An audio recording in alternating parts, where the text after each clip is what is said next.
Episode 205 of the Battlecast podcast. I'm your host, Caleb.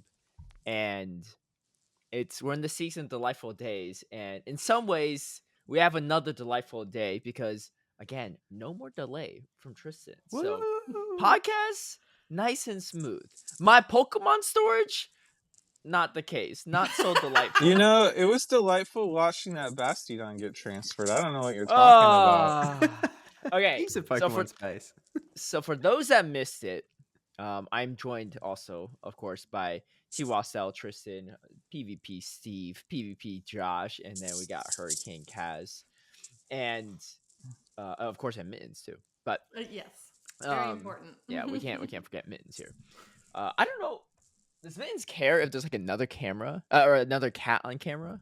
No, he could not care less about things on screen. I was literally watching like a bird video the other day, like of bird calls, and I showed him the screen with the bird on it, like making noise, and he was just like, what even is this human?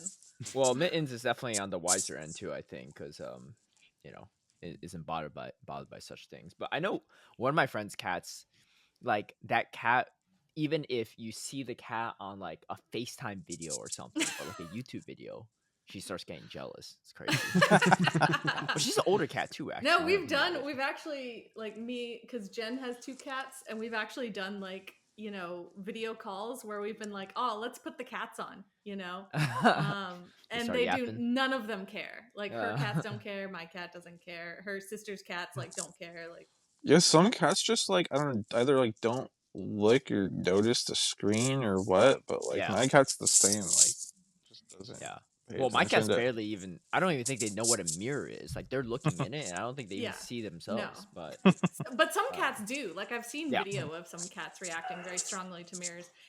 Mittens does sometimes enjoy cat TV. Like, if we put the birds, like, the feeder cam or whatever on the TV, he'll like jump up there and investigate. But then he immediately like tries to go behind the TV to get the birds and realizes like, oh, they're not even here. And then he looks at me. Like, why have you done this? Man. Okay, anyway, tangents aside, what I was saying is... Yeah, that's one. That's one of probably at least 5 this episode.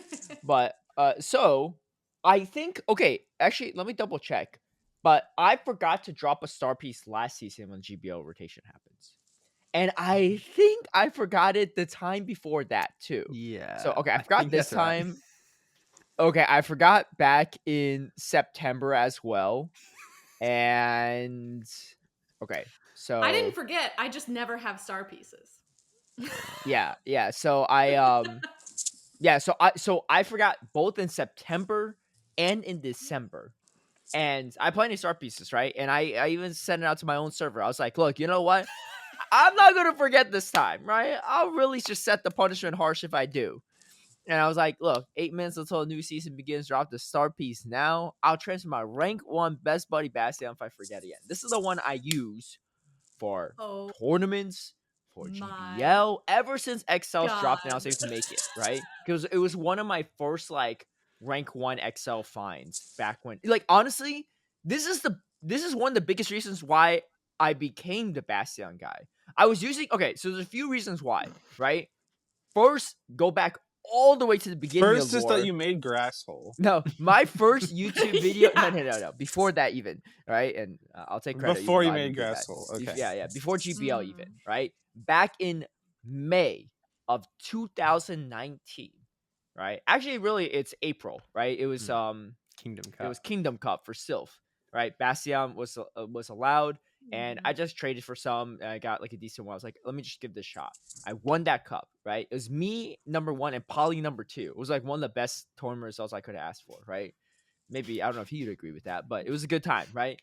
Got a lot of points on it. I finally beat my local rival, Chaotic Ace, who's not my teammate, who barely plays the game anymore, besides raids and stuff. But he was like one of the hardest people to beat. And I remember I screen recorded. It was one of my first time screen recording battles. I was like, and I wasn't really as close with Chaotic Ace. He was just my rival, right? We knew each other very well because we always fight. And this is back when Sylph, for some reason, the bracket formatting for the Swiss was really funky, so that they would actually pair the number 1 seed with the number 2 seed round 1 2 seed, 3 seed, and 4 seed round 2, round 1 as well, and everything like that. So your first matchup was the hardest, right? And of course, he was number 1 seed, I was number 2 seed in my local Atlanta community. It was a big tournament too. I was like, shoot, I got beat this guy. I beat his Steelix with my Bastiodon, right? Steelix with Earthquake with my Bastiodon in like the 1 shields. And like it was because he double based me with Crunch when he could just gone straight Earthquake the entire way. It's actually kind of crazy. I was just like, you know what, I'm just gonna call it, and then I called it again. And he finally goes Earthquake. I shield the 3rd time, take out the Steelix. He has like almost a full health Altaria. I have like maybe a quarter health Bastiodon with no shields, and I still beat his Altaria. I was like, whoa, this thing is nutty, right? And I win the whole tournament with it. Of course, I have to bring it to my regional, right? And regionals back then for Sylph, the winner of that goes automatically to Worlds. And I was the highest seed there. Of course, everyone knows me for the Lugia guy, right? Back then, using a Great League Lugia to win a tournament. But what people sometimes forget is that I had a Bastion as my steel type on the team. And Bastion back then, you could beat Melmetal because there was no superpower. So you would actually just straight up beat Melmetal in the head-to-head. It was the best steel type until Pro Pass got released like a week later. But at the time of my tournaments, it was a good time. Wait, were you? Oh no, you were at the Savannah one, right? Savannah Regional, Kaz? Yes. Okay. Not it was that the only first year we had time, the though. in-person regional. For Silph. I wasn't like competing, but I visited Savannah and attended their in-person Gotcha. regional tournament. Yeah, Ramblin' Man was the one that won that one, I believe. Yes. He purposely drove like 3 hours out so that I know the local slightly, community was a little salty. You know, and this seems like, oh, that's a good strat. I'm gonna do that for South Africa. To be fair to you, you couldn't compete at any Australian regionals because you were working them, so like it's a little bit different. But it was like, yeah. Anyway, so I win it with Bastion. Of course, that was the old Bastion, right? And then I used it a little bit in Go Battle League. None of that grass hole shenanigans. Like my first Bastion team I used in Go Battle League that succeeded well. I hit like rank 10, which was like legend the first season with it in like 10 days, which is kind of a crazy run. But yeah, that tab, it's easy to just grind. No. A lot of it was my Skarmory double grass carried me. I know this is like a long story, but we need to go into the lore to pay proper tribute to this Bastion, okay? And then but I was running a Bastion with the Shadow Bonnet safe swap and a Meganium in the back was what I was running. Anyway. Wait. So Bastiodon, a Shadow Pokemon, and a Grass type. Yeah. Anyway, so I was like, that was pretty much the most I really used Bastion, and then, and then when we had team formats come out, right? Most of us go team up or Arkansas PP, the early days of team formats before Sylph Action, and of course Battle Frontier these days. It was those formats were team draft. So essentially, like you everyone, including yourself on your team, has to have completely unique Pokemon. So there are either teams of 5 or teams of 4, right? So like it'll be like 30 unique Pokemon with the teams of 5, and then of course 24 with teams of 4. And Bastion was so solid, right? Especially in draft formats, because not every steel type could be picked up. So like, yeah, if you lose a head-to-head versus like a Probopass or a Registeel or Melmetal, it's not a big deal, right?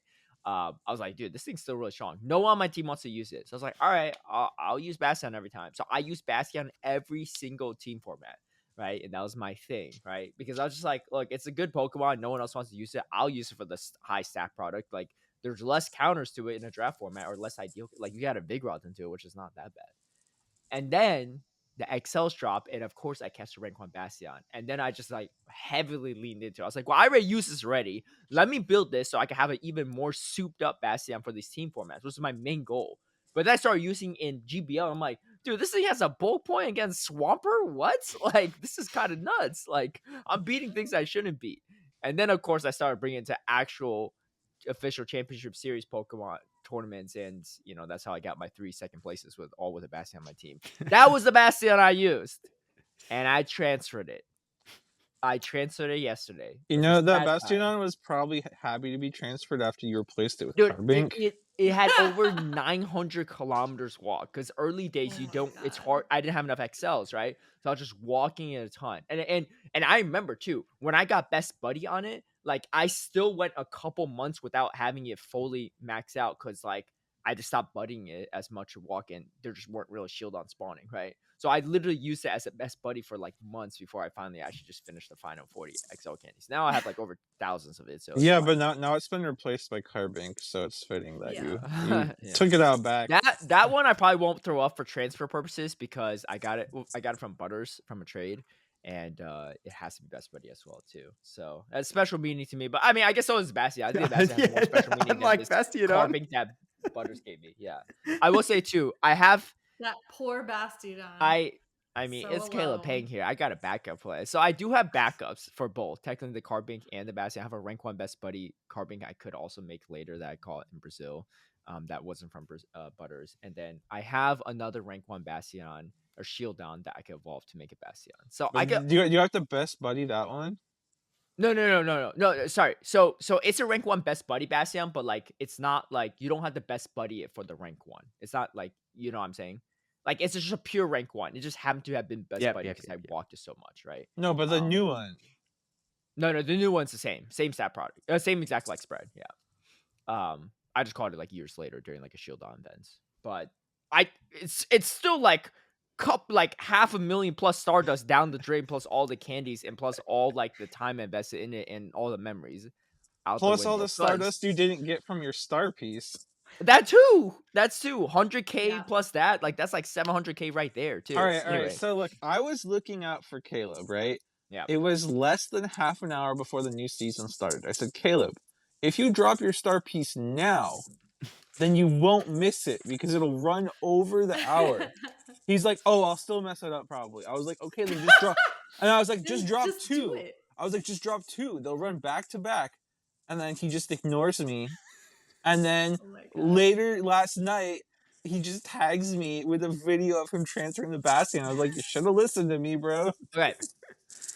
If it makes you feel any better, I don't know. It doesn't really make me feel that much better. But if it makes you feel any better, even if I dropped 2 star pieces, I still would have missed it because, as you can tell from my background too, I recently moved apartments, and so I couldn't find my capture card for my stream. So I was like fiddling around for like over an hour since your message to like figure it out and connect everything. So I didn't start like streaming my battles until like past essentially 30 minutes past the Go Battle League started. So I think it would have either been at the very tail end of that double star piece, or I might just miss it. That's the reason why I didn't listen to you. I didn't drop the star piece right away because I was like, I don't know when I'm going to stream. You know, I'm going to be sitting here fiddling around all my, boxes and stuff looking for this thing with nothing going on. Like I'm not even. All right. You know what? In September, just drop like 24 hours worth of star pieces. Dude, yeah. Do the space. I should do the what do you call it? Roar of Time. I might get the amount of stardust back that I spent on it. Only way that this is gonna work, dude. It's crazy though, because if you think about it, I've gone through 9 months with messing this up at this point. Wait, I think, come next time around. No, sorry, I messed up in. Oh no. Did you get March?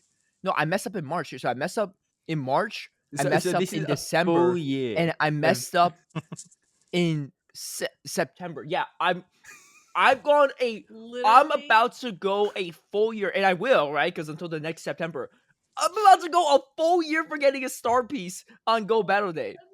Or on Go Battle, like the new season of Go Battle League. That's crazy, because that's 100K dust every single time. I'm missing out on 400K dust because of the fact that I just forgot. It's so easy to forget, though, because what happens is I literally just do a rocket, and I forget, and I just go into it, and then I see the screen. Like, I'm thinking about it, and then I'm like, oh, I see a rocket balloon. It's like every single time. It's like a rocket balloon or something. But if you're thinking about it, you just turn on the star piece because it lasts a whole half hour. I know, but I'm thinking I want to maximize and get more battles in the star piece, but it's not really that much more stardust. What we need is what they started doing for like friendship level ups. That's like, what I was saying. You get a little reminder when you open the screen, like, hey, dummy, would you like to do a star piece now that you see how much? Look, here's the thing, right? Look, now under Scopely new leadership, right? I hope this is something they could throw in. And look, I'm not asking for anything special, right? From Scopely, from the staff, right? You're literally asking for special treatment. No. It's not special treatment for me. It's for special treatment for people like me who are easy to forget, right? There's I like mean- Rybla commented saying, and he's a really great seasoned battler, and he was like, oh, I went through the same thing, the same stages of grief, except I didn't have to trust Bastiodon. But he did the same thing, and it happens, right? It's happened to Marco Galde, one of the best players in the world, if not the best. Even he forgets. It you is. know? It's so easy to forget. It is. My issue is just that I never keep star pieces around long enough. Like I always just find some dumb way to use them. And then I have none for the end of season. I mean, I agree. I think that would be a good quality of life improvement. But at the same time, it is entertaining seeing Caleb miss it season after season. Dude, Just a whole pure year. content. That's pure true. Content. Whole The content year. is really good. and I honestly, like last time I forgot too, or one of the last 3 times in the past year, my teammate Dijon was like, dude, Caleb's just trolling for content at this point. You think I want to treasure that Bastia for content? Heck no. Dude, You I know- threw that on the line when someone needed to win a regional or international with the Amphros. Like I set the bar really high for that to be a potential situation. Yeah, and then you Caleb- lose a bet with yourself. Caleb, You can know, we insert a video? Caleb with, always like, wins his bets. Can we insert a video with like you and your Bastiodon, like with the Sarah McLachlan song over it? Wait, what's the Sarah McLachlan song? The one from all the like the really sad like Oh. ASPA commercials where it's like, No. I will remember you. oh yeah, that's a good one. That or my heart will go on. We'll get DMCA'd for sure, but Yeah. I was thinking about it when I was driving around today. I was thinking about it. I think I'm going to make like a short like in memoriam video for my Bastiodon. For my Bastiodon, I would have like clips of me playing at GBL in like at tournaments, of course. Like there's so many people commenting like, "Oh, here comes the Bastiodon!" Right? It's like there's so many clips I could throw that in. Oh, what a time! What a good time you and that Bastiodon had. Anyway, Yeah. it's dead now. Man, Hey, Pokemon don't die. They faint, and then you give them to Professor Yeah, but you Willow didn't that faint doesn't it, did you? catch you with But it, you didn't know? faint it, did you? You just get an XL transferred candy it for into that the one. wilderness. you know. So You sent it to One the down, farm. 295 to go for the new one. You sent it to the farm, Caleb. Caleb, so let's get this straight. You were trying to maximize for an extra, I don't know, like 2,000 Stardust or something. Instead, you missed out on 100,000 plus the Bastiodon dust. That was so bad. And I even said it too. Like because I saw the balloon, right? And it was a leader balloon. So it's like, well, if it's Sierra, I'm skipping it, right? But for Arlo and for Cliff, not too bad, right? I need a better Shadow Horsey or Gibble. Or like a Masterly Gibble, right? And I literally saw it and I was like, oh yeah, let's do this. I was like, knowing me, I'm probably gonna forget after I do this, but I'm gonna try not to, right?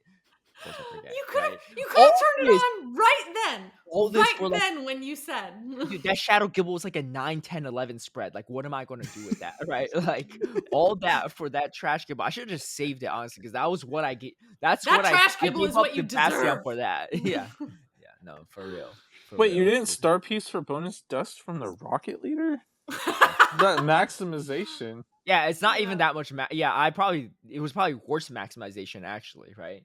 And then because then when I was doing it, I'm tapping away, right? I'm talking to people in my stream. I'm like, oh, Metal Sound's bugged. Oh, Shadow or Lapras to the bow tie's bugged. Like, I'm talking about stuff like, it's okay. Let's just try go battling and see how it goes. I'm not scared of some one-turn Metal Sound user. Let's see how it goes. It could make for a funny clip or something, right? If I do get destroyed by one. Well, turns out the funny clip that came out was not bad. But, Turns out joke's on me. Yeah. I found a funny clip, all right. It's just for everyone else but me. Anyway, Tangent number 2. that was that was like a purposeful story. It's anyway. a super-sized one. Yeah, but yeah. just under 20 minutes, but I think that's a good enough explanation for my Bastiodon woes. And I appreciate the people that are sad for me too, but yeah, no one's as sad as me, but it's okay. Yeah, remember when we talked about how like if we did like a type of legend bet or something, like the loser has to transfer one of the Pokemon from their best finishing tournaments, right?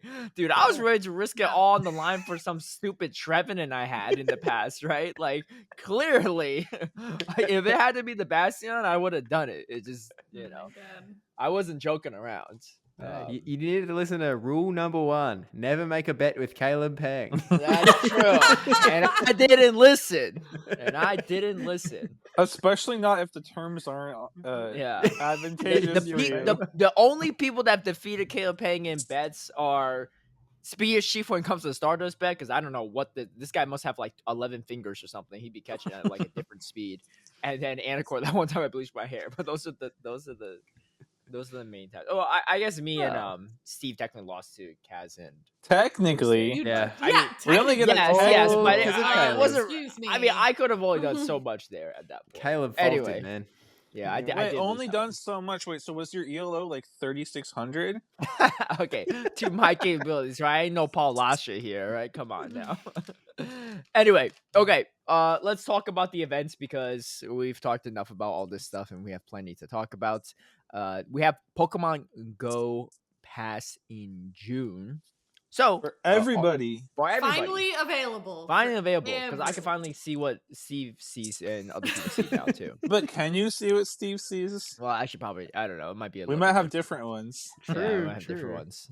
Go Past June starts obviously yesterday, the 3rd, 10 a.m. until July the 1st at 10 a.m. So pretty much almost 1 full month.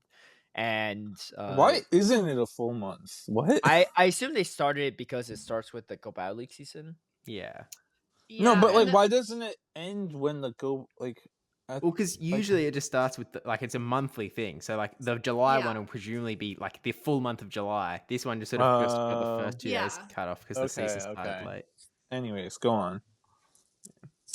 And so there's obviously the free version, but like we've covered in the past, they also have a deluxe version, and so that is available as well. And in the deluxe version, is the deluxe version the only one you can get the lucky trinket from? Yeah, that's just how they do it. Yeah, which is fair. I didn't really look at the deluxe version. I looked at it a little bit, and it's kind of frustrating because for most of like the things, it's like the free one has a Pokemon encounter, and then the deluxe has like candy. But then for a select few Pokemon that are like quote unquote better, it's like flipped. So like I think it's like Volibee and maybe Pawniard and Chimecho. The encounter is on the deluxe side and the candy is on the free side. Which feels frustratingly intentional. Okay, now obviously they're still testing stuff, but for the last 2 months at the very least, I think there was never a like the spawns were sort of on both sides. I'm looking at my one and it looks like the spawns are still on both sides. Well, that's what I was saying. I was saying like most of the spawns are on the left. Like the spawns aren't very good. Like there's like an Alolan Rattata for some reason. Like why? But that's on the left. But then like Chimecho and Volibee and Pawniard are all on the right. That's what I'm saying. Like it's mostly on the left, except for like the like quote unquote better, more interesting ones that are on the right. Yeah, no, but I'm saying encounter now is I get a Rattata. Yeah. Well, in the previous ones, the spawn showed up on both sides for all of them, I think. But I don't know. I saw a screenshot of this, and maybe when you say on both sides, you mean like the free one was an encounter and the premium was another encounter? Is that what you're saying? Yeah, I thought so. I was pretty sure that's how it was sort of running. You sort of got encounters twice, sort of. Oh, yeah, so this one is not like that, at least mine. It's one side is an encounter and the other is candy. Okay, just to check, is do you have the thing, because I don't know if this is a fake screenshot or a real one, where you can see what the encounter is going to be?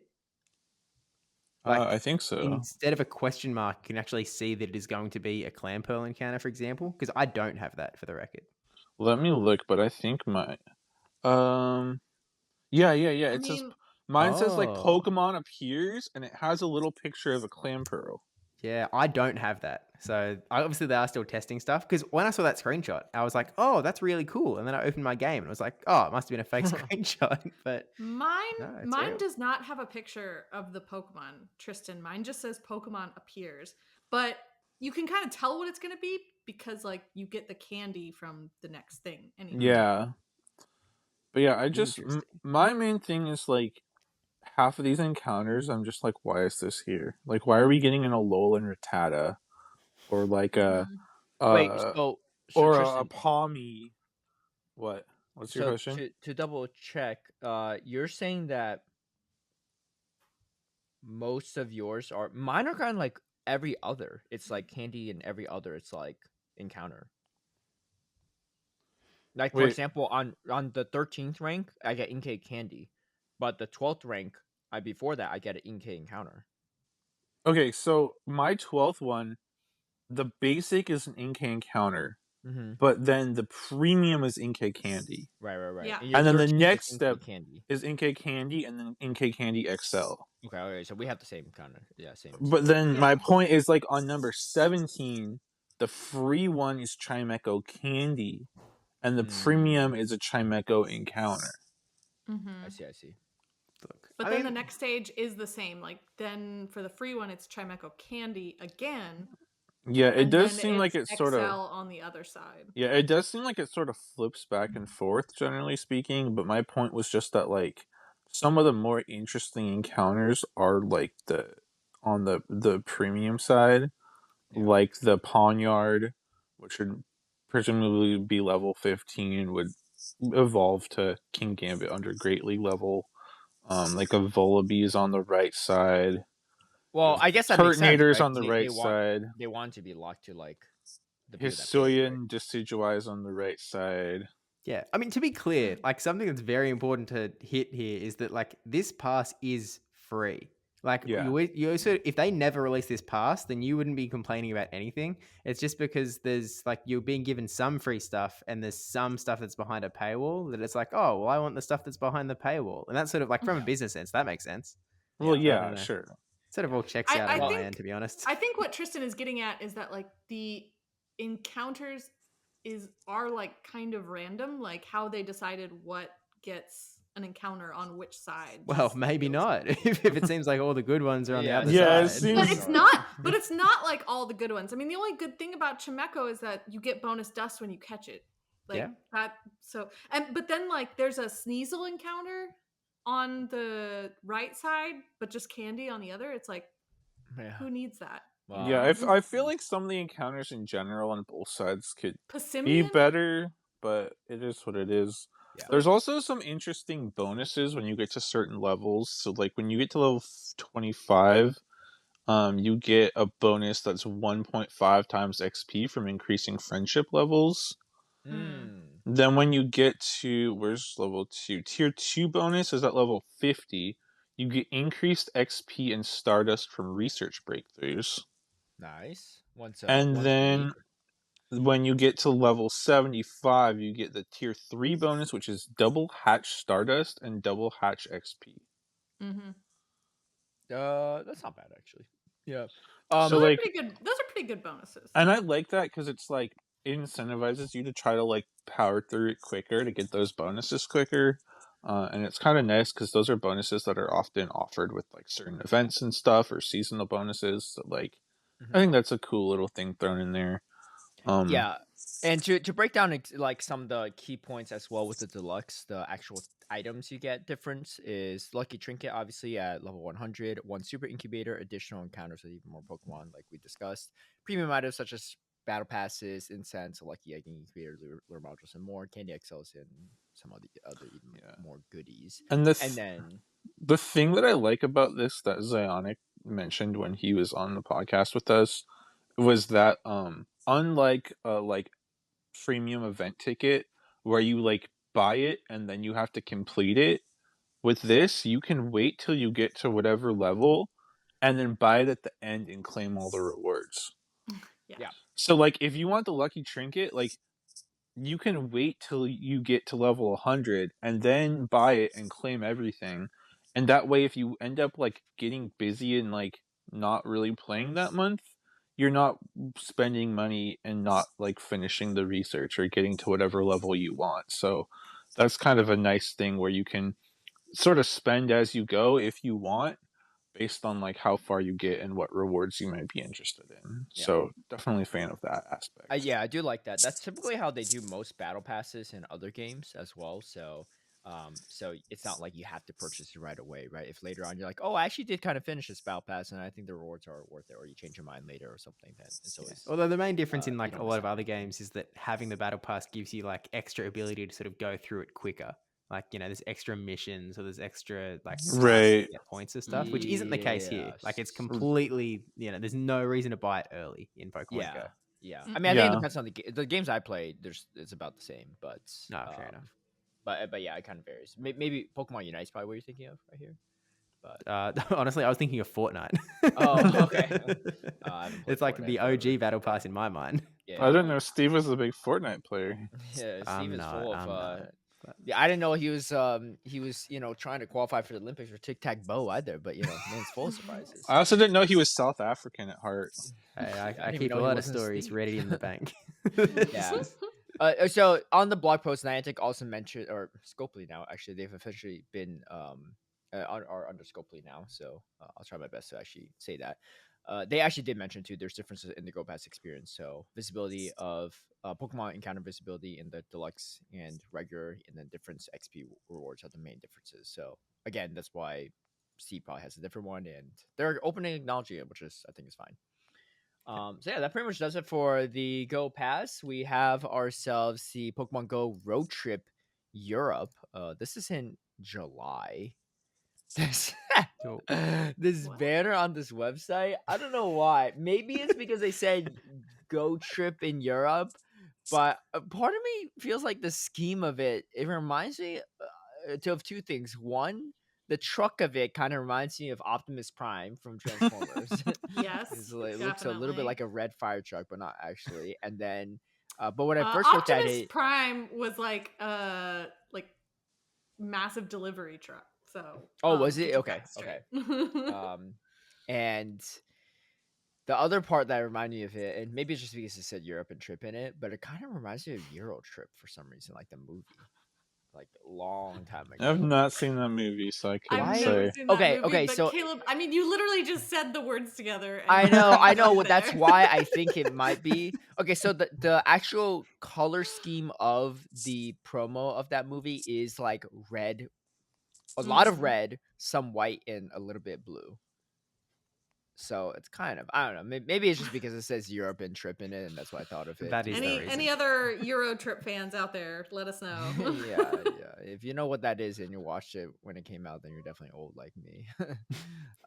Okay, so anyway, Pikachu and friends are hitting the road. It's a trip around Europe, and they're bringing the fun to you with Pokemon Go Road Trip 2025. Real world tour across 7 European cities starting July 16th.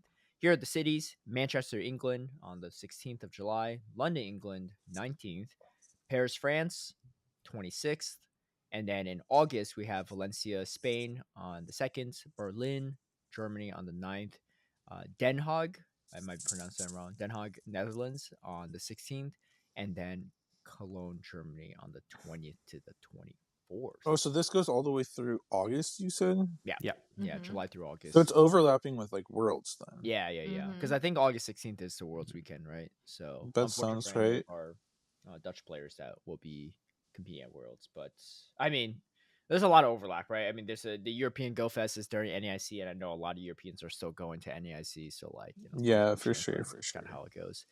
And then what can you expect? Brand new Pokemon Go truck with interactive fun, photo opportunities, capture moment, zones for trainer battles and community challenges, spin to win giveaways, exciting prizes, chance to meet and raid with notable trainers, local trainers, and community ambassadors. So yeah, see, I don't know how souped up this event will be, but that being said, I think it's fine. Wait, what the heck is this? Okay, so looking at the banner, I think this is a typo, Scopely. If you look at this thing on the actual picture banner, it says Gamescom Cologne instead of Cologne, Germany. Germany Cologne. What? What is Gamescom? Yeah, they have changed the format of it all, but is Is that Gamescom like a conference? And that's why it's a Oh, Like a 20th to the 24th. convention? Yeah, that's exactly what it is. Games? Yeah. Wait, com? Not con? I guess What is maybe That Maybe is a a quick thing. No, Google it is search. Gamescom. Okay, yeah, it's Gamescom. It's just called Gamescom, I guess. Okay, sorry, I thought that I never heard of Gamescom before this, and I thought it was just like autocorrect changed from like a typo in Germany to Gamescom. I was like, that's a big oopsie, but my fault. I assumed there, but No, okay, they so did that's change up the format randomly, to be fair. Like the where they yeah, have yeah, the yeah, yeah, country, yeah. all of Because a sudden everything they've else had just written the country, yeah. name of a conference. Yeah, So, and I'm just like, like right above Yeah. that says Germany, so like that's Yeah. weird too. But in a different for Berlin, but You were looking at that like, I know you know how to spell Germany. oh, I get it. Typos happen, right? But yeah. you know, oh my gosh, my keys are falling apart. What the heck? Oh, I put my key backwards. Hold on, sorry. Like I said, I moved What is recently. happening? Caleb. I moved recently, so like Caleb in shambles. so after losing his Bastiodon. Oh, no, Didn't this you is just before stream that? yesterday? No, I just pulled this out. Well, I mean, yeah, but I didn't have to use the colon symbol in my stream. All right, so now things are better. All right, there we go. Yeah, it was just backwards because it's like angled, right? All of them are angled a certain way, and I just put it in backwards. But Fair okay. enough. Anyway, community campsites is our next event, next thing. What the heck is this? I haven't even heard. It's about this not yet. really an event. Okay. It's more like it seems like it's more like kind of a new feature. All right. Yeah. Break it Yeah, down. it's for actually us. super short. It literally just says it in the tweet. Exciting news, trainers. Community campsites are coming to Pokemon Go. Community campsites are additional Pokestops and gyms that are established by a community ambassador and dedicated to local communities.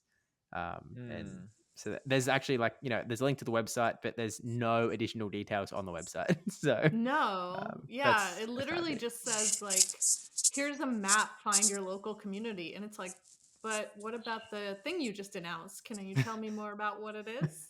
No. Yeah, I mean, It's I a assume that it's surprise. just when they set up like a community meetup for a community day or a Go Fest, they'll probably just be able to sort of throw in some extra Pokestops and gyms. There's already like one extra Pokestop where like it is the community ambassador spin stop that sometimes you get bonuses just by spinning that guy. But there's probably just more now, which is probably Right. a good thing. That's It also nice. tempts people towards where the community ambassador meetup is because it's going to be a slightly better area to start your To gameplay. play. So, Yeah, exactly. If there's more gyms and stops to like get more, raids in or get more research tasks or lure up for spawns or whatever, right?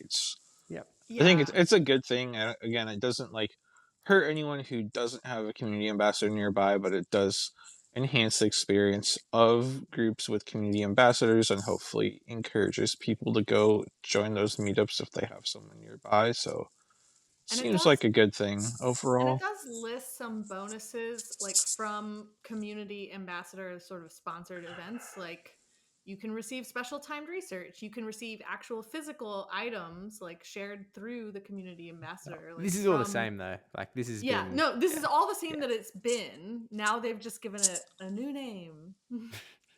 Yeah. Well, I think on the link, it's a website to all community ambassador stuff. It's not like a link for this change or anything. It's just that the change is now also a piece of the website. But yeah, that's kind of it. There's not too much to it really. Okay. Wasn't there another feature that we were supposed to get, like playgrounds or something? We have Anybody those. remember? What? I've never seen that in the game. I haven't. What's I a don't know if I've playground? seen it. It's it's an AR feature in like certain specific POI. Oh, okay. Oh. So it's like just in AR? Yeah, something like Okay. that.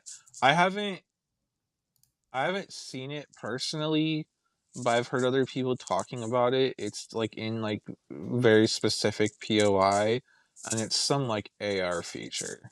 Right. Okay. So I mean, I'm it's sure if we did a not something quick that Stokely Google, cares about. Like that's a Niantic thing. Niantic's gone. They're not going to be putting AI features in now. So that's, I imagine that feature is going to die. So, Wait, actually, do we mean- still have AR scanning tasks or no? I don't know. I never did them to begin with. So. neither. I'm still holding one from like Florida 2022. Yeah, I just keep forgetting. To drop mine because I haven't done. Well, it I kept holding on to one because I did not want to pick up other ones. Yeah, exactly. yeah, Right?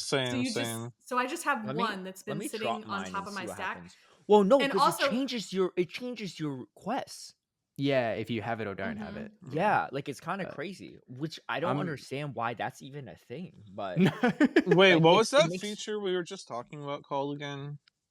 campsites. campsite No, Playground? community the campsites. playgrounds. Playgrounds? Oh, playground. Yeah, I don't know what that is at all. I'm just trying to do a quick search on Search. Yeah, this.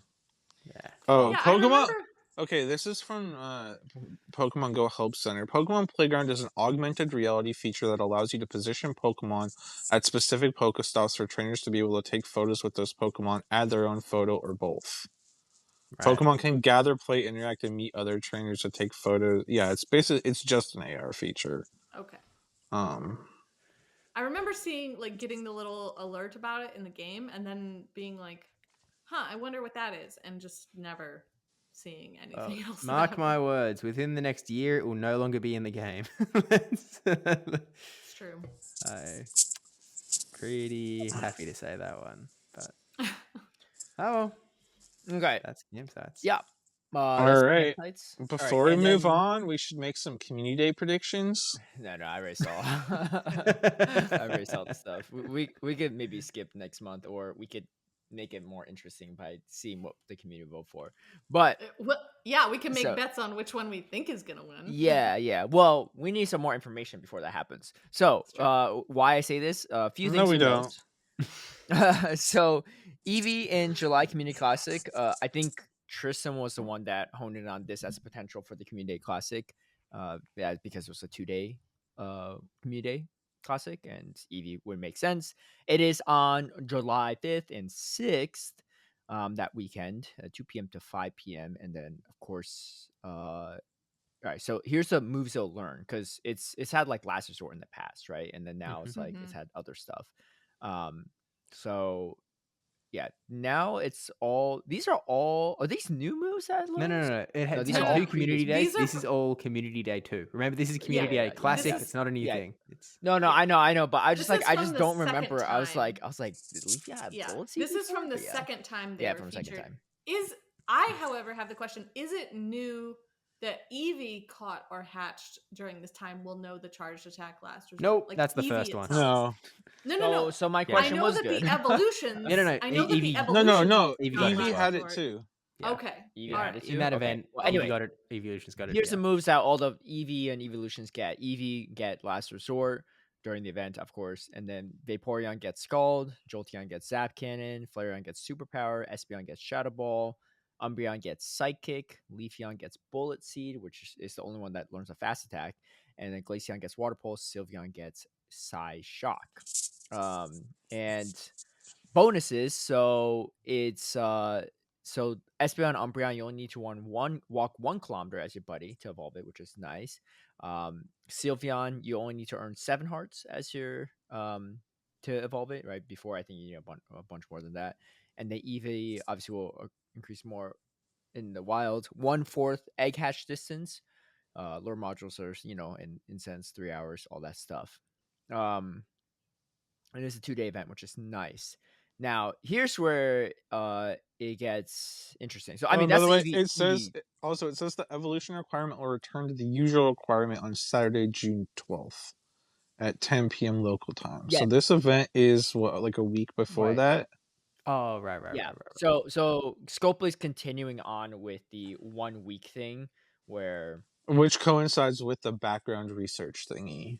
yeah. So fantastic quality of life change, honestly, for community days in general. Yeah. Because, But that's especially for this one too, because before it was like you had to like race to like get your Espeons and Umbreons like walked Yeah. in time.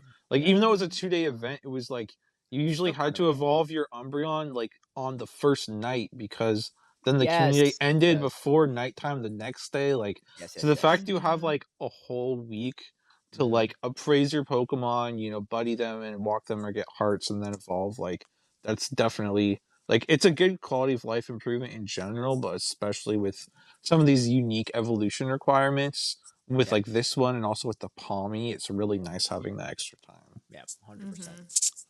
Okay. And then this is where it gets interesting. So still related to Community Day, but this one is August. Community Day voting is back, which they've done this at least like once or twice in the past. I remember like we had to vote on like superpowered remember Dragonite or once. something or whatever. But they Was it eventually Payback released. Machamp? Is that? I think Payback Machamp was one of them. I Mhm. don't know. But superpowered Or Dragonite or did Sphere not. Blastoise was one of them. I Yeah. remember. Like Dragonite didn't end up winning that one, but it still got superpowered later on, so it wasn't too bad. Mhm. But anyway, so it's been a couple years since we got the voting for this, I believe.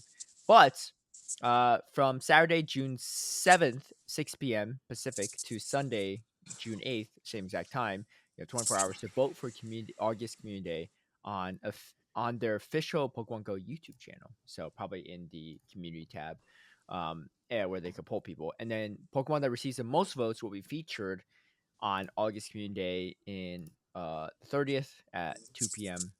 Local time. So for August Community Day, and this is why I said maybe we could do our predictions based off of this, or just skip for this month.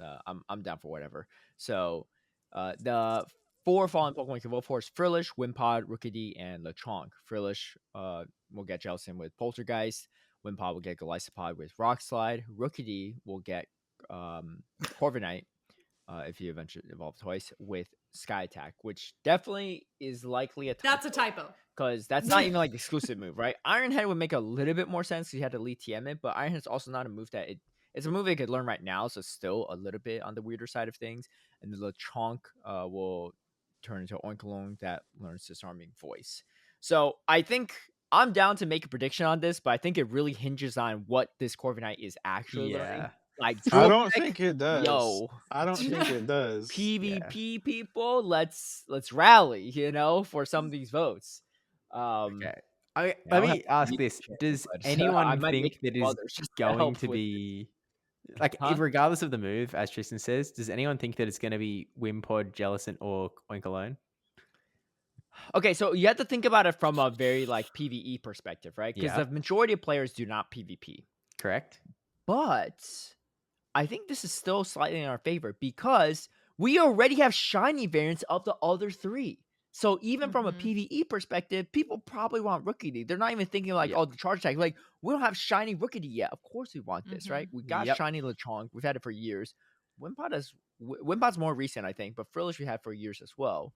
But even then, again, the fact that they have shiny variants already is super helping our case. Yeah, I don't think Rookidee can lose this. I don't care how bad the move is. It could literally be Sky Attack. And maybe, I but Yeah, the PvP people honestly- might actually like actually vote against it because of that. I don't know. We are too small.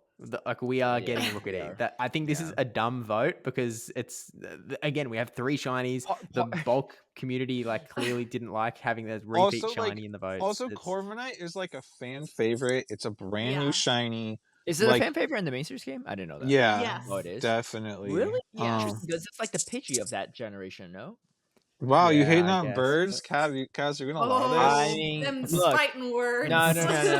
Even Kaz, even you're more logical than this. Think about it, right? If there were more bird fans, then you wouldn't be the bird fan, right? I'm gonna tell you a couple things. Like when it was released for the main series. First of all, while you are correct that it was kind of the Pidgey, right? The like sort of standard bird. Yeah. It was unique in a couple ways. First of all, it was the first one that was like pure flying type, right? So kind of sets it a little bit apart from the others. Okay. Second of all, the final evolution was just like in general, like a fan device that a lot of people liked. Like it looks really cool. It looks really cool. It was the taxi service for the region that the game was based in. Oh, like when you fly around, you use Scorpion. Yeah. So it was just like it was a feature in the game that a lot of people were like, "That's a fun Pokemon," right?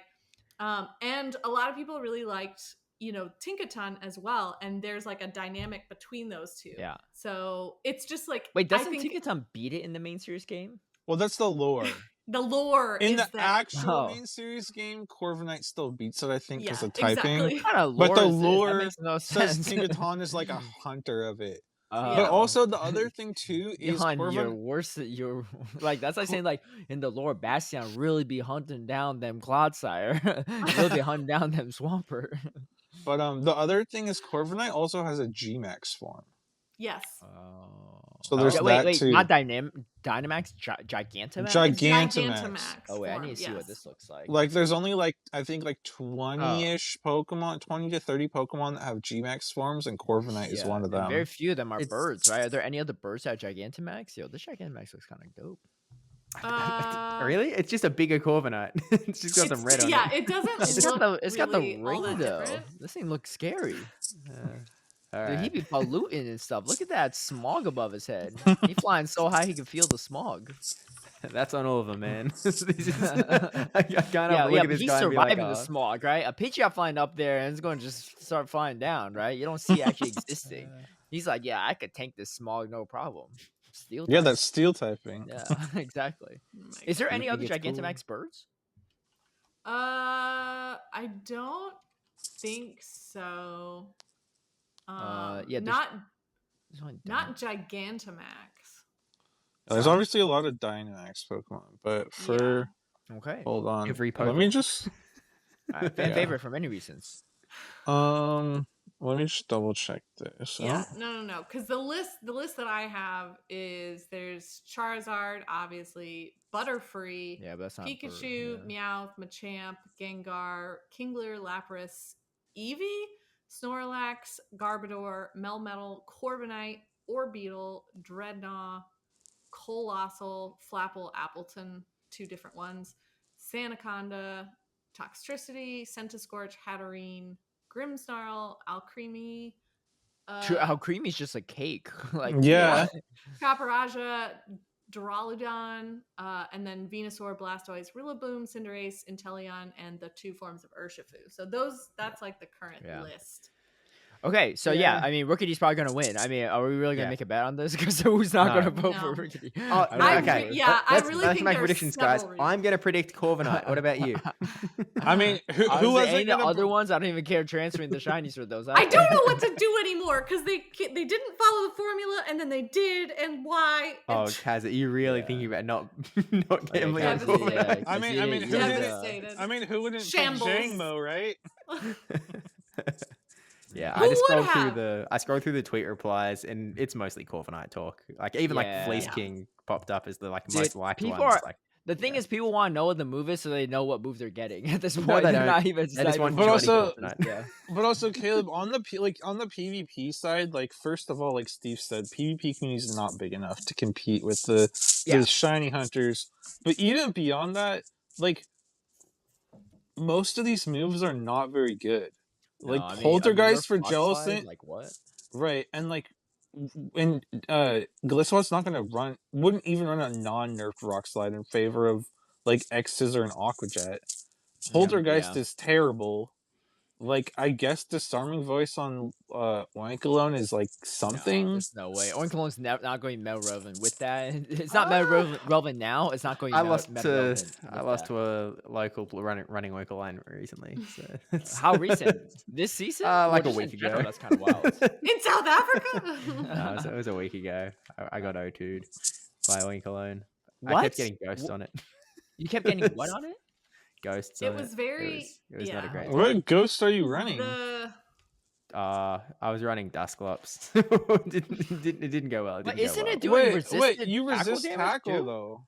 Yeah, Is it but that they get bad? to charge moves that actually like do decent enough neutral damage. Like Yeah. we're resisting each other's fast moves. It's not good. Let's make that clear. It's not good. It's not going to be because good now. It's not going to be The good. female one learns Trailblaze, right? So you They can both just, learn like, it, right? even They at- both learn. They just have Oh, different do they both? stats. Oh, They just have okay. different Yeah, yeah, stats, yeah. but But I Disarming I mean, it's Voice hard to is use. not I what used it's it in Battle looking for. Frontier. It's not the easiest, even in Ultra League. But yeah, I mean, Disarming Voice should be handy in some limited metas, but it's not going to be like open, Yeah. ultra, or greatly relevant either way.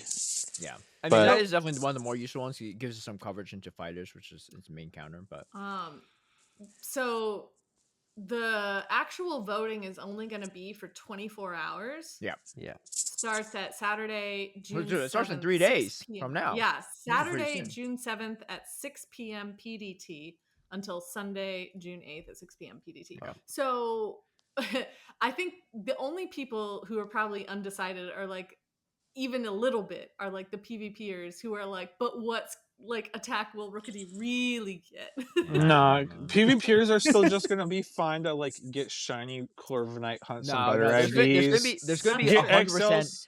There's 100% going to be some spicy shirt simming like Poltergeist on Jellicent right now. And Rockside and Glycopod. Like, Waste I of will there's- say time. I don't have a shiny Frillish, so I mean, wouldn't mind it. Wouldn't mind it at all. yeah, I do think that is one that PvE people might potentially vote for too, because No, I don't know, maybe. it's I mean, gonna I be a guess landslide. Stop maybe. talking, man. I don't know. Just cut Maybe it that's off. no. Say less. When I first saw this, I was like, maybe that's why they put Skytech on it, because they wanted to make the votes a little bit more even. Be like, let's just throw in something that already learns, and maybe we could like get some people to not vote for it. But I just don't know why this is the vote, because I feel No. like anyone would know that there's one clear option. Like it's so not dumb. it's not like there's actually multiple They viable thought votes. Skytech would sway more people than it would, but okay. So, but in the hypothetical scenario, if this actually learns something like Drill Run or Drill Peck, not too bad, right? Okay, so I think people originally, when Corviknight dropped, they were really like, there's always the people that are disappointed it doesn't have Drill Peck and all that stuff, right? And some people on the other side be like, Drill Peck would have made it too broken. I don't know. Do we think it would be too broken? Because honestly, having used Corviknight a bunch in Go Battle League, in both Ultra League and Great League, and even in my Portland run, it is a really hard Pokemon to use. Like, I think it's really Yeah. solid in the meta, but it is not like, I think it's a very high skill Pokemon and hard to use I because think it's it in a doesn't win good a lot of neutrals. I is the think it's in thing. a good spot is the thing. I know, but what I'm asking is, do you think Drill Peck makes it too busted? So right now, I guess No. against the meta, it's 26 wins, 22 losses with Sky Attack. I'm simming like a rank 1, right, for context. Well, But let's it say if we probably- give it a Drill Peck, because I don't think it even matters that much on the exact matchups per se, but I think it does make it easier to use. Yeah, is- it's 29 wins and Yeah. 19 That's losses. it gets way better pacing. Yeah. But I think that's For sure. I know, I get what you're saying, but I don't think that's necessarily a bad thing for Corviknight, because right now the pacing kind of sucks and the damage it throws kind of sucks. I know steel flying types, a lot of people have a little bit of, PTSD or, anxiousness around it, because Skarmory in the past, anytime it's meta relevant, the meta becomes super RPS, right? Skarmory, like Skarmory into Lantern, into Gligar and all that stuff, right? And then in past Oh, we matches, going like, back, aren't we? Oh, We're yeah. going back. Yeah, that's what But- I'm saying. but- Gligar's coming back, and now we're gonna No, make no. Corviknight even better. Is But- that really what Shut we up, want? Tristan. No. Shut But up. here's the thing though. It's still running Sand Attack, and it's such a underwhelming move. Like, yeah, it's great that you can beat a Bastion sometimes, but you're not going to bring it to beat Bastion, right? The things that you're supposed to beat are not easy to beat. Like, I tried to Sand Attack down a jump off with 10% health, and I almost lost, right? From a full health Corviknight, because they had 2 shields, so I couldn't throw moves, right? And it's like, it just does so little damage. Obviously, jump off is more extreme because like triple resistant, but this is a shadow jump off we're talking about. Like, even into Gligar, I don't think you it's that you bad. could run Steel Wing though. Yeah, but why? What's the reason why people don't? It's just worse, right? Like, I think it's just worse than Sand Attack. in But general. like my point is, you could. my point is Steel Wing plus Drill Peck is just a better Skarmory. Because Skarmory's Steel Wing Sky Attack. And the problem is, Well, yeah, I don't know. I see only gain here, Tristan. I mean, I will say too, if yeah, because Steel Wing is very viable, and it's with Steel Wing, it's 28 wins, 19 losses, so it's only one. Oh no, and it ties the one, and so same amount of losses, but one tie. Okay, so let me take a look at Sky Attack right now. So, all right, this will be the determining factor, right? Sand Attack with Sky Attack versus not. So with Sand Attack, it's 26 wins, 22 losses. With Sky Attack, no Drill Peck. With Steel Wing, instead of Sand Attack, it's 19 wins, 29 losses. So the drop off is pretty different. Between Drill Peck and Sky Attack, whether you're using Steel Wing or Sand Attack. I mean, I think it's a valid point to a degree. Like, I do think it is a valid point. But I don't know. I mean, I think the other factor for me is that this entire year, outside of like the crunch nerf, right? We've been buffing every single thing since last Worlds, right? I mean, obviously there's a bunch of nerfs in September, but ever since then, every update has been pretty much straight buffs.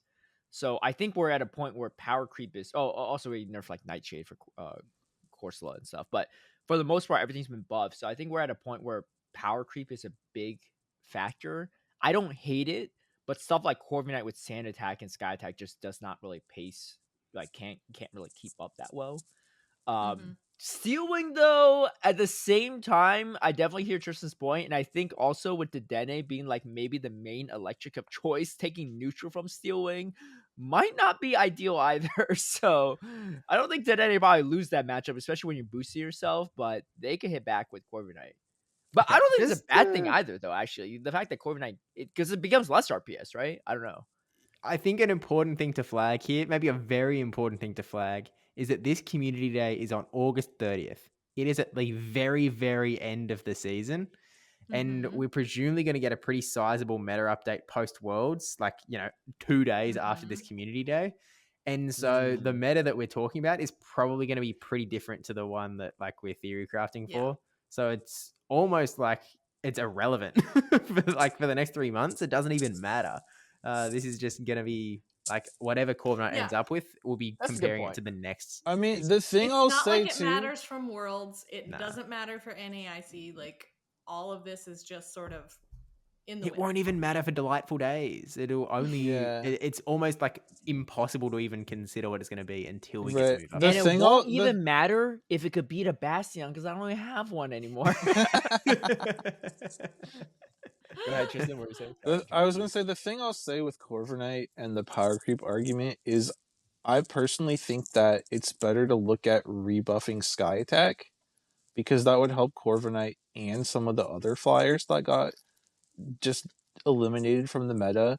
I think you can also look at buffing Ironhead to help Dialga more in Master League with those crown forms that are coming, which could also help Corviknight. So like, I think there's ways to like improve Corviknight while buffing other Pokemon rather than just slapping Drill Peck on it.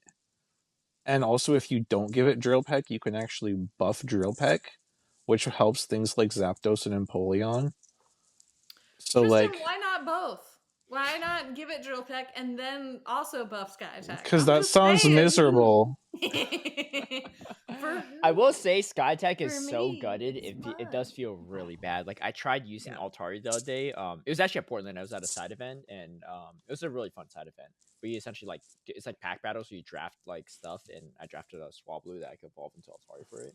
And like the pacing's disgustingly slow. Like you barely get to it before Moonblast is ready. So I do think a Sky Attack rebuff is fine because I don't know. I mean, Steel Wing still got nerfed anyway, right? So like Skarmory would be what it was, and also like with Gligar not being the same as it used to. Like Gligar's definitely not as strong as it used to be. So I don't think it's like you really like you needed kind of Skarmory before because it was the best Gligar counter, but nowadays like this rebuff Gligar's not even that strong. I don't know. I'm a little more open to opening like a Pandora's box these days than I used to be. I guess I think I used to be a little more cautious, but these days I'm just like, screw it. Let's just see what happens. I also think that we're at a point where we really need Scopely if you're listening, right? Hope you take note of this. I'm really open to the idea of just having 3 charge attacks at this point. Just think about the coverage. It's not really a bad thing, right? Am I really that? Is it that bad that Registeel has a Flash Cannon, Focus Blast, and Zap Cannon just so that it doesn't get walled off by Clodsire? I don't think so. Is it that bad that Clodsire will have an Earthquake, Sludge Bomb, and Stone Edge so it doesn't get walled off by Driplim? Like, I don't think so. I think that's good for the game. Like, I think that's good for the game. And I think, like, again, I'm really tangenting off of this Corviknight with Drill Peck thing. But I think that if you Which is already a tangent. If you increase, it is kind of related. If you increase the amount of coverage every single Pokemon can have, then you have less RPS stuff.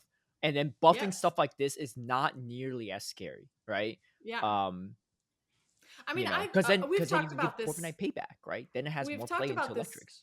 Before, but like I do think that that's kind of the next major shift to how we operate in PvP anyway. That in like 4v4 Pokemon. That 4v4 Pokemon prompt to Yeah. drop a Starfy for GBL, you know if Scopely drops all these things, not only are they one of the best companies ever, but you know someone out there loves me, right? But I'll take any of I know those someone 3 accepted some things bribes, or is all what the I above. know. You Yeah. know what the next step in PvP is? Maybe eliminating one-turn lag. I mean, yeah, that of course We'll get to that. always Already done. all the bug issues. I mean, Done and dusted. those are things in my mind though, those are things that people at Scopely already know need to be done and they probably want to address. Whereas the three charge attacks, the 4v4, the star piece thing, I think those are like either things that maybe someone on the inside might be fighting against, or it's not on their radar, or they don't really care for it. Whereas, like, If I'm sure the one turn lag, like, someone Yeah. might be, getting chewed out a bit at times when a big tournament's happening and there's major like reviews and stuff and You delays. know what we need? We need a upside down battle mode. That's called Australia, Yeah. bro. Oh, what? Upside down battle mode? Yeah, you're the expert, Dude, right? that thing was Yeah. brutal, man. I was trying to time my moves and I couldn't. It's so It's much more so disorienting than you think. I didn't even watch that Yeah. back actually, but I remember doing we did against a Orko whole in Portland. we yeah. did a whole fun tournament here in Atlanta for one of our professors' like birthdays. Mhm. She did a little fun tournament where everyone had to battle upside down. And it was you're right. It's like the most disorienting thing ever. You don't think it's going to change that much, Yeah. but literally timing No, anything, timing, like keeping track of swapping. energy, impossible. Yeah. Like it's just so awful. I have a question that might increase the tangent a little bit for. That's fine. If we did get if we did get 3 charged attacks, do you think that would like make anything not currently like relevant like into relevance because of like the increase in availability? Azumarill! No. Shadow Drapion! That's a great question. I don't know. It helps a lot of things, right? I mean, there's a world where Mew might be like okay, depending on what you're going for. Depends on the Claydol. meta bits. Yeah, Claydol would be.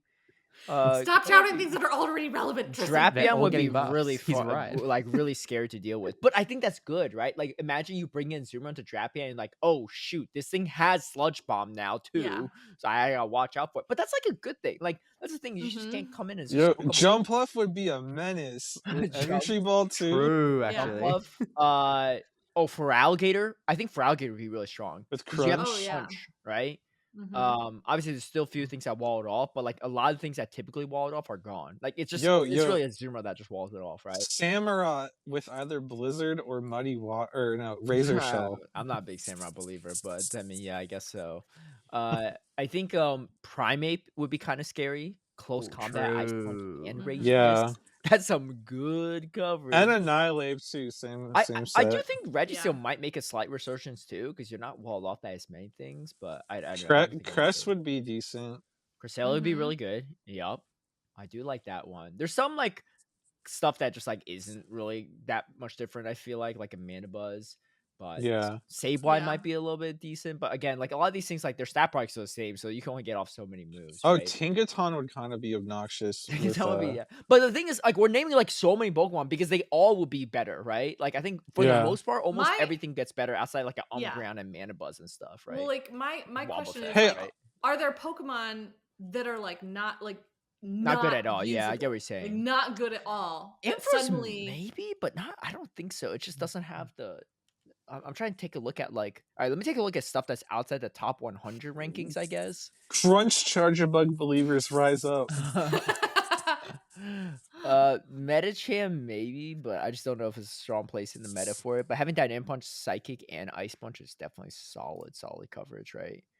Or Poison Sting Toxicroak.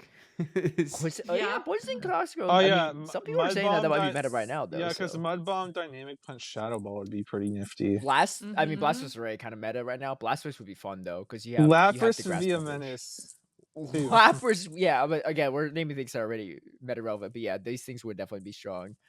Swalot comes back. Skeledirge would feel a lot safer. Oh, Torchsong, that would be nasty. Torchsong, Shadow Ball, and see how fun Yeah. this would be though. There's just so many possibilities. Mhm. Dugong maybe. But I mean, I guess a Lapras is just Spammy you're just move so Aqua Jet. yeah, you're just so like Ooh. outpaced. Like, who cares? You have Aqua Jet, right? Frostlass. Amazing. Frost. not What is it? really. Crunch?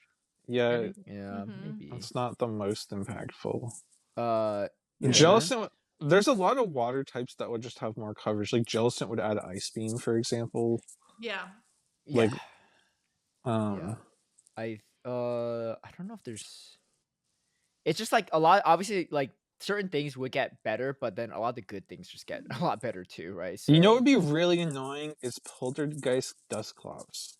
Yeah. You know what would be Oh. really annoying? Poltergeist Jellicent. Oh my gosh. Yo, Ice Beam, Poltergeist, and Surf. It's like Galarian Stunfisk is back, you guys. Muddy Water, Earthquake, Rock Yeah. Slide. Okay, I think I don't think this would be like this is super relevant right now, even after buffs. But Tentacruel would be super annoying to play into because you Oh, got yeah. Acid Spray, Scald, and like potentially Sludge Wave. Like Blizzard. No, I think you'd run Blizzard. Quagsire, 100% would be super annoying. It's Oh, hyper meta Quags- now, but that would be annoying. Yeah, Aguatail, Mudbomb, Stone Edge would be pretty solid. Oh yeah, I was thinking about Acid Oh, Spray, but Lord- yeah, you're right. No. Morpeko would be like a moveset. super Yeah. annoying because you could have Seed Bomb and Aura Wheel and Psychic Fangs. Oh, That's I mean, true. yeah. Morpeko, I Also, guess so. Swampert with Earthquake coverage on top of the Yeah, that would Hydra be- Sludge Yeah. would be That could nice. that could be okay. Still yeah. loses to triple Morpeko. Chestnut with Thunder Punch, Friends Play and Superpower, maybe. Oh, yeah. Maybe. I I mean, mean, even all those fighting types that got Thunder Punch, like Scrafty, would be really fun. Yep. True. Scrafty. Because Scrafty could run like upper hand Thunder Punch and Foul Play. All right, this is how we bring Skarmory back, you guys. We have Brave Bird, Sky Attack, and Flash Cannon. Yeah, I'm totally okay with that. You guys gotta watch out for that Flash Cannon Bastiodon. Yeah. Like I guess you could run Crunch to give it a slightly better coverage in the ground types, or like into I guess like Clotsire in particular. I think I ran into a Deep the other day in some meta. He ran a Charge Bug and he took me out with a Crunch into my Clotsire. I was like, whoa, what the heck? Yeah. Furret could be pretty Ooh. fun with either like Dig or Brick Break added in. Oh, true. Oh, Yeah. you could run a Gengar that has Shadow Punch, Sludge Bomb, and what is that fighting type move? That Focus Blast. And you would still die in 2 Yeah. seconds. Yeah, Yes. Gengar probably. Yeah, Ampharos is ranked 389 right now, non-Shadow. I don't think giving it another move would really help it too much, but that's always like a great example of like a Swiss Army knife that just can't really use too much of its kit Mhm. at once. Muck as well is probably. Oh, what does Muck even learn besides that? Muck's probably fine without it, honestly, because it's just poison moves. I don't Skuntank could be kind of cool with like Flamethrower, Crunch, Trailblaze, probably. Ooh, yeah. But I feel like people just opt for the Sludge Bomb Drapion instead. But Yeah, probably. maybe the Galarian Slowbro or Slowking could be good. They have like Water, Dark, and like Slowbro has a fighting coverage move even, but it has a lot of different options there too. I don't know, but just see how fun this could be. Like if we just had a third move, I don't think it'd be bad. Like Just I look think, at the tangents. yeah, look at the tangent, but think about all the possibilities, right? Oh, 'Cause right now, like, Fortress though. Fortress with Fortress would be nuts. Yeah, Sand Tomb, Rock Tomb, Earthquake. Fortress would be wild. Okay. We need to. Have we sold you I've yet, done this Scopely? to us. I hope we sold. I've done this to us, and I regret it. Yeah, no, it's fine. I do This is think on it's a you. great. I do think it's a great thought exercise, and Hmm. obviously we wouldn't have any big updates like this in all like clip before Worlds, but Oh if no. Oh, you know next what? season Okay, is last the season one of last Tristan. one. Steelix. Oh, Steelix would be nuts. Yeah, Because it could Steelix- run like no. Psychic Fangs, Breaking Swipe, and then have an actual Earthquake. damage. Yeah, like Earthquake for actual damage. Dude, Zygarde in Master League. Oh, that's no. nuts. Oh No, no, dude! no. Think about Master League. Stop. Don't start on Zama's- Master League. No, Zacian, let's Crown not. Force Let's cut it Zacian, off. Let's cut it off Behemoth right Blade, here. Wild Anyway, Charge, it's time for Kaz's Close corner. Combat. Wait, I thought this was Crazy. Kaz's corner. No, we forgot this one. Galarian Weezing. That would be Stop. nuts, dude. Okay, this is something I realized too the other day. I was battling. Just one final thing. This Galarian Weezing threw it over here at me, right? 7 Fairy Winds to it. Then they throw. All right, so then they throw Sludge, right? Sludge is 5/4/5/4, right? So that Sludge that they throw is probably what 4 Fairy Winds at that point, right? From Residual Energy from Overheat, correct? Yeah. Okay, so just follow. That's Sure. well, that's what I was thinking, right? So I was thinking, all right, well, if it's 4, they're 5 away from the second sludge at least at this point, right? Even if they have residual energy. No, on the second sludge, it's still 4 because the Overheat residual gives that energy. much residual. I guess so. I don't know because I legit was like, I was VOD reviewing my GBL battle, and I was like, "What is going on?" I'm like pulling out my calculator trying to figure this out. I'm like, "What? Like how?" Like I literally like I end up charge attack prioritying with my Zumero, with and if I just like over farm because if I knew they got to sludge, I would have probably won the game. But instead, I tried to throw it beforehand because I was like, "Oh, I'm not going to get hit by sludge right on the 5th fairy wind." No, if you throw overheat, which is Oh. 7 fairy winds, Yeah. and then it should be 4 or 5 all right for the second. have like on so for the overheat, the last fairy wind, you only need 1 energy out of it, and the rest is all residual. Yeah, it's crazy. I literally was like, this is so bonkers that it's usually 5-4-5-4 for sludge, and instead it's double 4 because of the residual energy from the first overheat. I was like, this pacing is insane. I was It's like, actually what? perfect. It's actually No, like it is. 1 It's overheat, perfect. 2 Actually, sludges is like well, exact because I used the energy. calculator on it. Yeah. Anyway, kind of nuts. Such a very nutty situation there. But yeah, Galarian Weezing would be wild. Overheat, brutal swing, sludge, even throw in a hybrid beam if you really want to. Dickersby would be kind of fun too, because you have the hybrid beam potential Oh, now yeah. too. Return. Or return. Or return. Oh. Yeah. Everything Anyway. that gets returned has returned. Yeah. Holo Mastery would be kind of crazy too. All right, let's go to Kaz Corner because we're Let's go. quite Let's a travel bit. down. But let's Scopely, I hope you're taking notes. Right. Just look at the potential. Yeah. Anyway, after seeing the candidates for Community Day, I started looking at their Pokedex entries. So today, I'm going to ask you a question about Frillish. For our future poltergeist, Jellison. for our future poltergeist. That we're never getting. Yeah.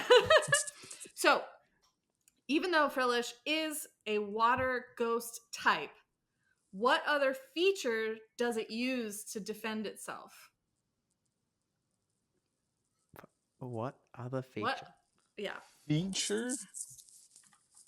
Yeah. I mean, I'm What gonna Google the What do you picture. mean? What but I've got other? it. What is the Google main a way to picture. defend I've yourself? got a Because you said guess. other, right? But Well, because like it's a water ghost type, so it has water and ghost type attacks. oh, right? okay. So what other type of defense does Frillish have? Specifically Frillish.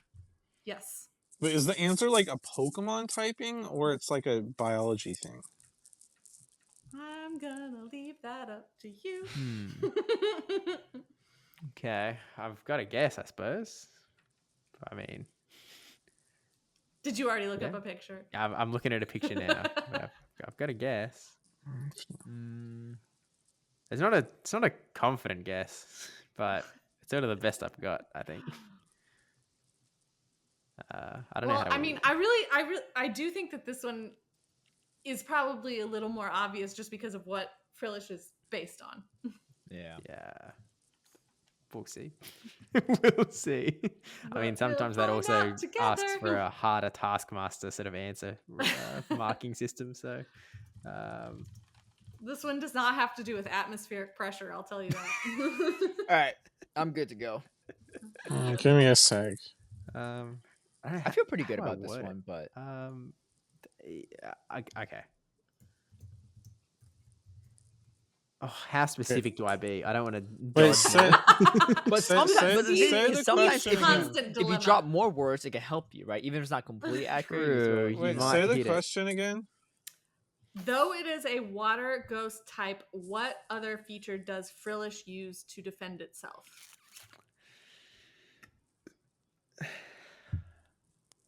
Yeah. All right.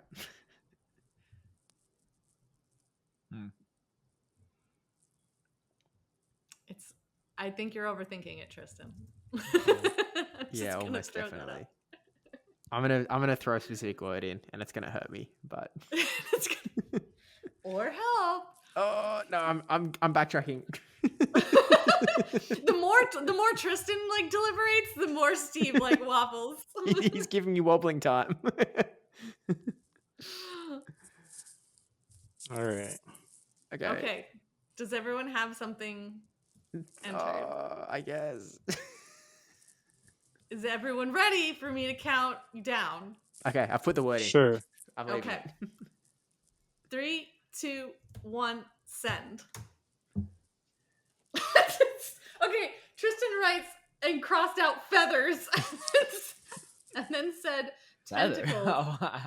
Funny. And then Caleb writes, it has a way to poison sting its enemies in self-defense like a jellyfish. And then Josh writes, toxins in its tentacles. And actually, yes, Caleb and Josh are correct. Like it uses like poison toxins in its tentacles. Like Tristan, just writing tentacles is too vague.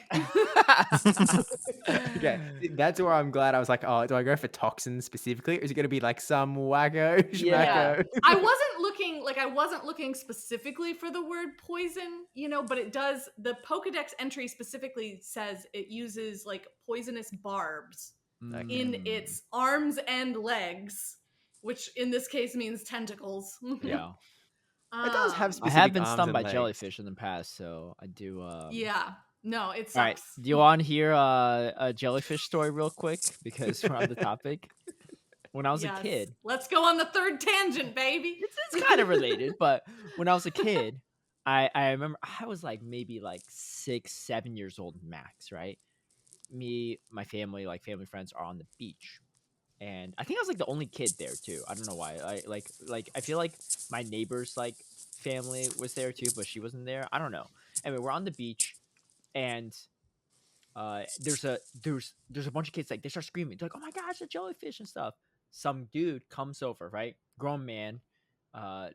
He's like he had shades on and stuff. He looked cool looking dude, right? Look and feel confident. Brings like one of those sandcastle like plastic cone things that you make sandcastle with. Or like buckets, grabs it, scoops out the jellyfish, and then dumps it on the beach to like save the day, right? Like, oh, don't worry, I got it, right? Throws it there. And then after I saw that, I was like, huh, that's kind of cool. I was like, this guy's like, he's like kind of like a superhero, right? Like modern day superhero. So now, because of me, I'm a very stubborn, determined person. So I grab one of those buckets. And for the next, like, who knows how long, 2, 3 hours, 4 hours maybe, I'm running up and down the coast, right? Every time there's a jellyfish, I scoop it up and I dump it by the sand in front of, like, my mom and, like, her friends and her family friends. And, like, I remember, too, because other kids would start screaming, like, hours later, like, oh, my gosh, this is a jellyfish. Like, oh, look, he's trying to get it, right? And I'm this, like, little Asian kid, right, walking up with my bucket trying to scoop up this jellyfish. And I do it, right? I felt like I was conquering the ocean kind of thing, right? I wasn't scared of nothing after that, right? After the jellyfish thing. Which, looking back on it, like, did I need to kill all those jellyfish that were just trying to live? No. Probably not the most humanitarian PETA kind of thing I should have been doing. But I was determined, right? I thought, like, when I saw that guy do it, I was like, dang, that was pretty cool of him. I'm going to do that. So that's what I spent the entire day at the beach doing. Throwing it in there. There's, like, a freaking hill of dead jellyfish in front of my mom and her friends, right? Which now I think about it is kind of embarrassing too. I feel like if I had a kid and I'm just sitting on a beach and there's just a pile of dead jellyfish, I'd be kind of worried like other people walking by would just judging me, like, why's this guy got a bunch of jellyfish in front of him on the beach, right? Like dead jellyfish. How many jellyfish were at this beach? Okay, well, there's a lot. I don't know. There's a lot, but in the pile, at least over 20. Like maybe 30 plus. It was a lot. How big were these jellyfish? Enough to fit in a bucket, like a small like sandcastle bucket, I guess. I don't know. They were like sizable, like maybe like bigger, like maybe the size of like a burger, maybe, or maybe like roughly was around like the burger patty, like circumference. And which beach was this? It was somewhere in Connecticut or the Northeast. Oh, okay. Yeah, so it was. Because I was gonna say I have two like addendums. Yeah. Like, well, I would say one last thing for the story. I was super disappointed when at some point throughout my escapade of defending the ocean waters jellyfish from jellyfish. genocide. You were not defending the ocean. You were defending. I was just defending the humans that are probably destroying the ecosystem, myself included. I bring back one more jellyfish, and I come back. I see a pile of sand just like covered up all the jellyfish, right? Because I mean, the mountain was pretty high because the jellyfish mountain was already pretty high, so they just piled sand on top. So my mom, I guess her friends just covered up like, oh, we just gotta like cover this up, like it looks bad, and like we got like put an end to this. And I remember I was like, what the heck? Like, I worked hard for that mountain of jellyfish. Like, it just usually going to cover it. Like, I don't know what I was going to do. I wasn't going to do anything with it after, right? But after that, I stopped. I was just like, well, all that work, and now, like, I'm not going to start If a new I'm gonna pile work. of jellyfish, right? So I just, like, stopped after that. I remember feeling a little bit disappointed, though. Yeah.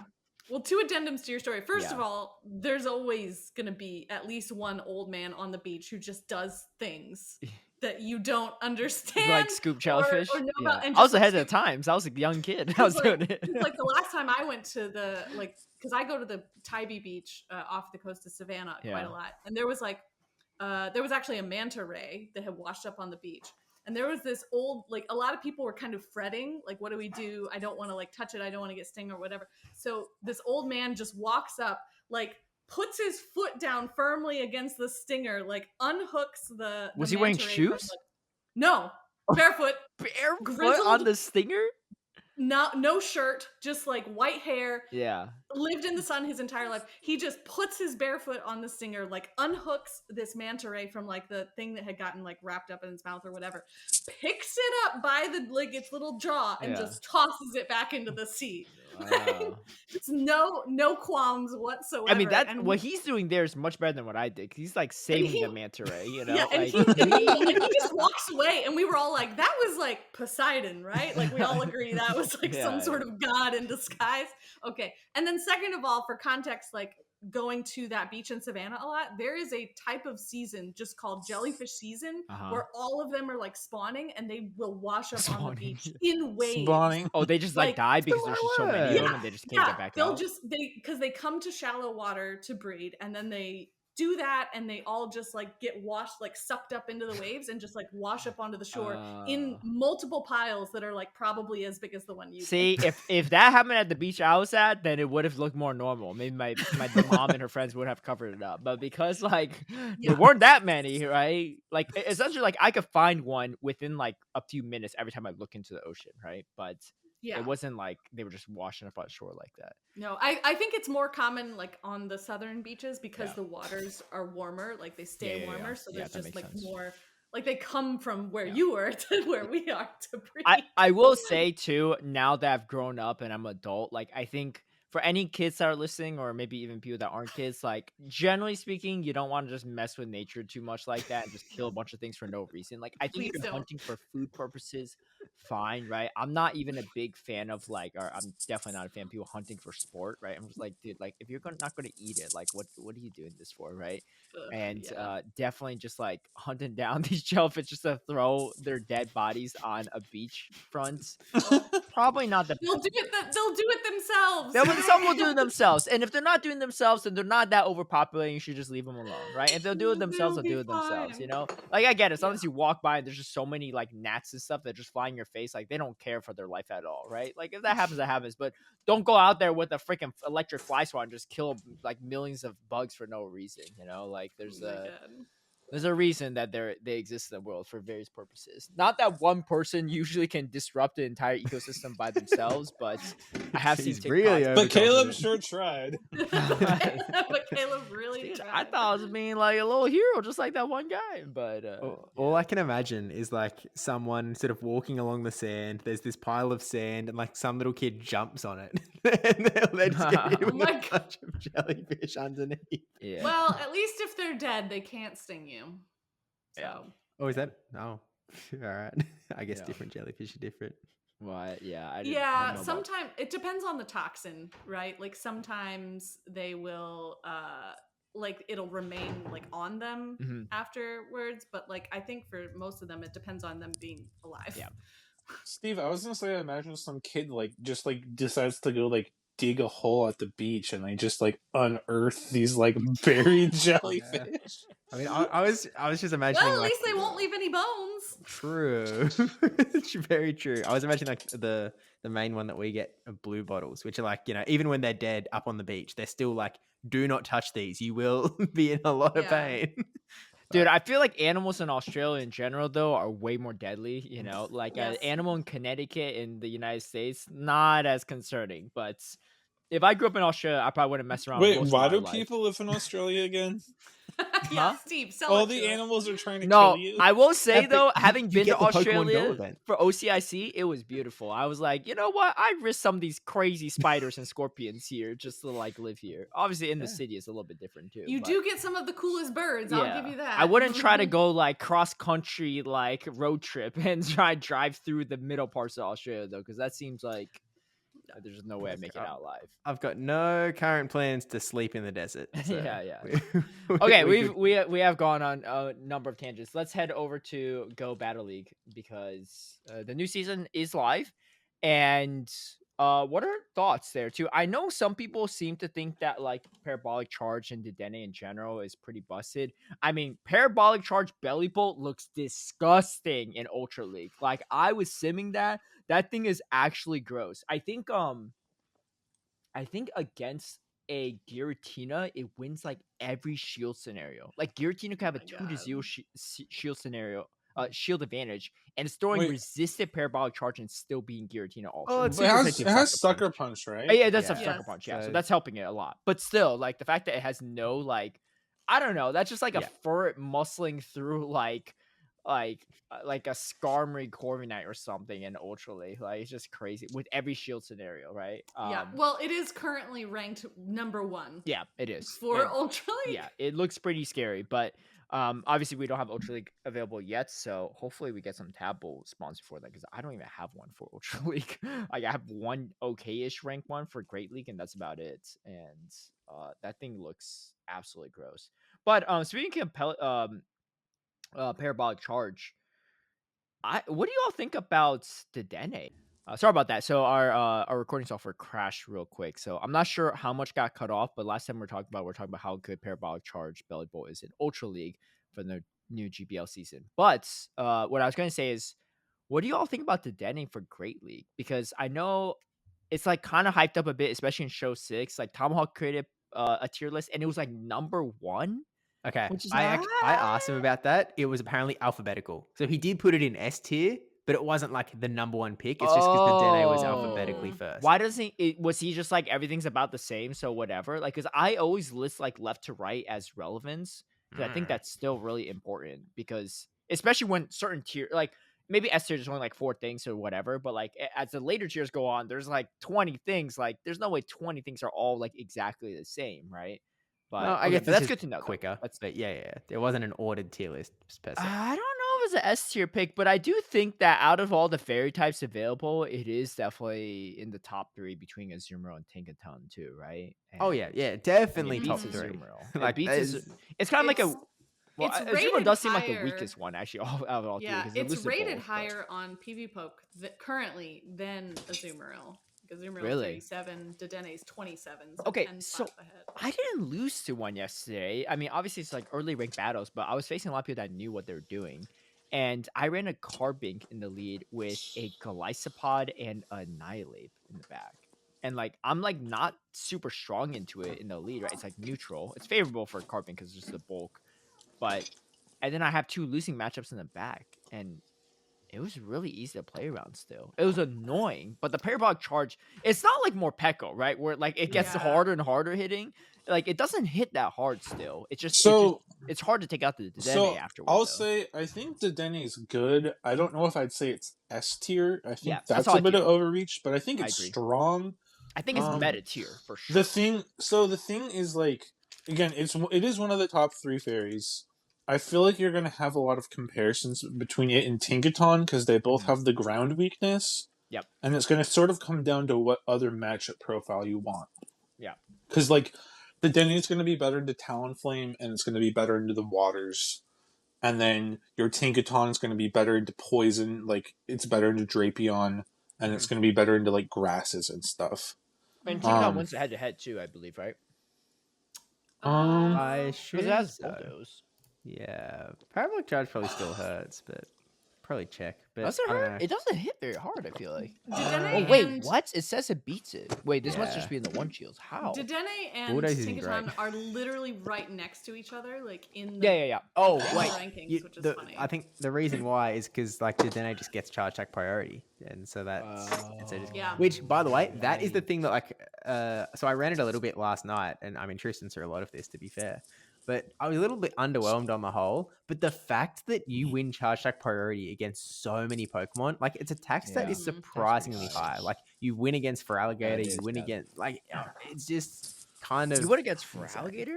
Okay, Yeah. I might have misjudged you. Obviously, like my specific Go Valley team and 125 battles of experience is not like all telling, but that is kind of nuts. That is Yeah. kind of nuts. Well, and the thing too is if you're And you winning time charge it attack worse. priority, and if you're CMPing with the parabolic charge, then you're boosting your attack before theirs comes in, right? Like Defense. that's Well, handy. the defense. Or Defense. defense. That's Yeah. what I meant. Yeah. Yeah. Well, also like the fact that you could just get it off first means that you could dictate the pacing, because Yeah. if they shield, you shield, right? If they don't shield, you don't have to shield. You could, right? But you could dictate the pacing a lot more. And to be fair, the coverage is not bad. Like what walls off electric Clodsire. berry? Okay, Yeah, Clodsire, yeah. Clodsire.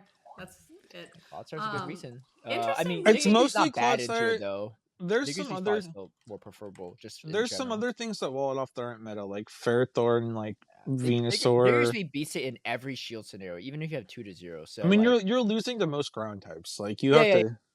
I was just curious how much like worse Diggersby would be compared to Clodsire, but Diggersby beats it so convincingly that like I don't know if people would still run Clodsire in this meta, 'cause I think a lot of people are leaning towards Diggersby at the moment.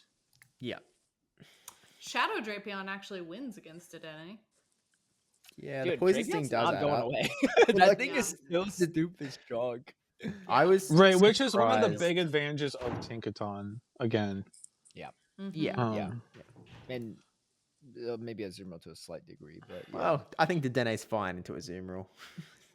No. I mean, like Azumarill has like slight benefit into the Drapion matchup. Oh, right, versus right, The right. Shadow Yeah. Drapion. Yeah, Right, especially with the true. punch stuff, but okay. I mean, we'll see how it goes. I know a lot of It's- people prepping for NAIC and stuff. I'm like, because I'm not playing in it, like luckily I don't have to worry about all that stuff, but I am like trying to keep up with the day-to-day meta developments in these Yeah. brackets, so I have like, Again- an idea of how Again, the thing too though is like again, it's squishy.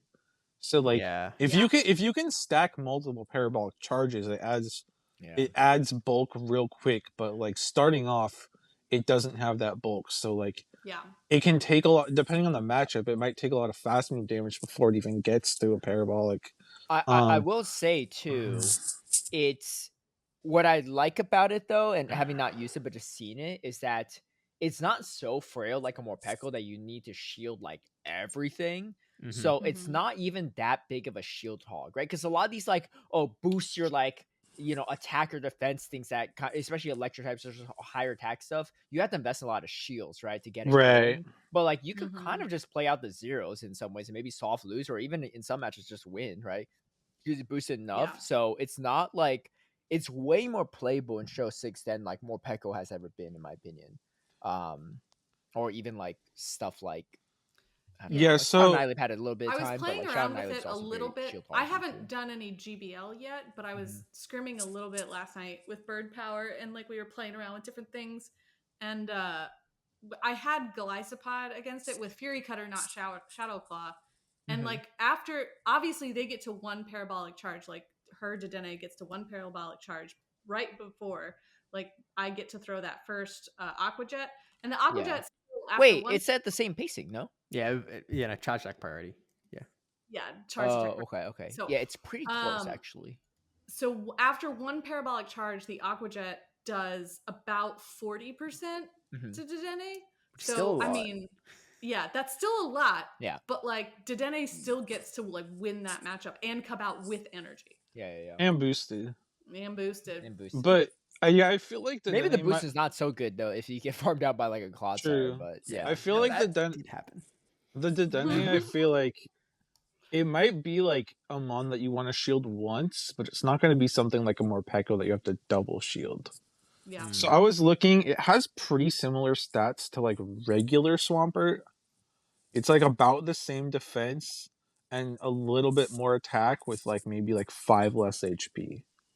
So it's like pretty similar to the non-Shadow Swamper in stats. Slightly less health, but it does win the charge attack priority there. So I think one other factor that will probably lean. Okay, I think Azumarill in a degree might not be as relevant as I thought it would be. I don't know. It always has some relevance, but it is a little bit hard to use when 2 other fairy types that are in the meta. just Fifth beat place it. fairy. 5th place? What do you mean? It's not a 3rd? Because Carbink is the first place fairy. Well, like, yeah, on- but out of all Carbink's the not lists. actually Then, like yeah, then that Dedenne, useful. then Tinkaton, then Galarian, like Shadow Galarian Weezing, Weezing, and then okay. Azumarill. Weezing's fair, but I think that another benefit that Tinkaton has over Dedenne is that it's much better into the acid users and the poison users in general. Like I heard I think it's Auburn, my teammate, mentioned that he played Dragalge Acid into Dedenne. And like you do so much damage to acid damage that by the time you get to play rough, like you just like shield it. And also play rough's only neutral into that too, right? Like it's actually Yeah. like you lose every Mhm. even shield. Actually, you need a 2-0 shield advantage to beat a Dragalge. That's Yeah. kind of nuts, actually. A fairy type beating a dragon type, but obviously it's dragon poison, so it's only taking neutral there. Whereas like a Tinkaton against Dragalge, you win all. That's huge. You win every shield scenario. They could have 2 shields and you have 0 shields on Tinkaton and you still beat it. That's actually kind of crazy because Acid's neutral and so is Aquatail. No, you're still just Acid's beating- resisted. Oh, right. Because Steel double resist. You're right. Oh, yeah. Mhm. So that's a big factor there too. And I think also Credilli might have a little bit of usage as well. Like I think it's still really good. All right, and Acid being a Shadow Claw clone. Here's my hot take on Oh my Credilli. gosh, Uh-oh. Tinkaton loses to Credilli in the 1s and 2s. Yeah, acid Credilli. That's I kind of don't- crazy. I actually think that Credilli is going to be pretty good potentially in this Yeah. meta, but I think it's actually better to stick with Bullet Seed.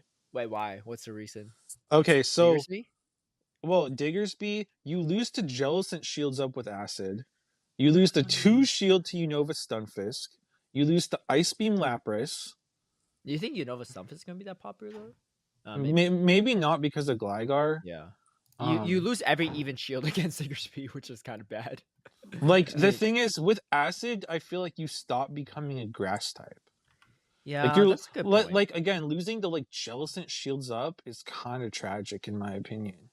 I like- think it depends on what coverage you're going for, right? Like, if you want to be a little bit stronger to Tinkaton, you have Jellicent answers already. But again, like at that point, like why are you even running a Grass type? Like, I Right, think that's my point, Very, like, very fair, yeah. I feel like you either run Cradilly because you want it as a Grass type to beat things like the Diggersby, like the Jellicent, like the Lapras, like the. I mean, you still beat the Mud Boys, but like it's awkward too because they can farm up energy Yeah. and then switch out before you throw a Grass Knot, You right? bait over.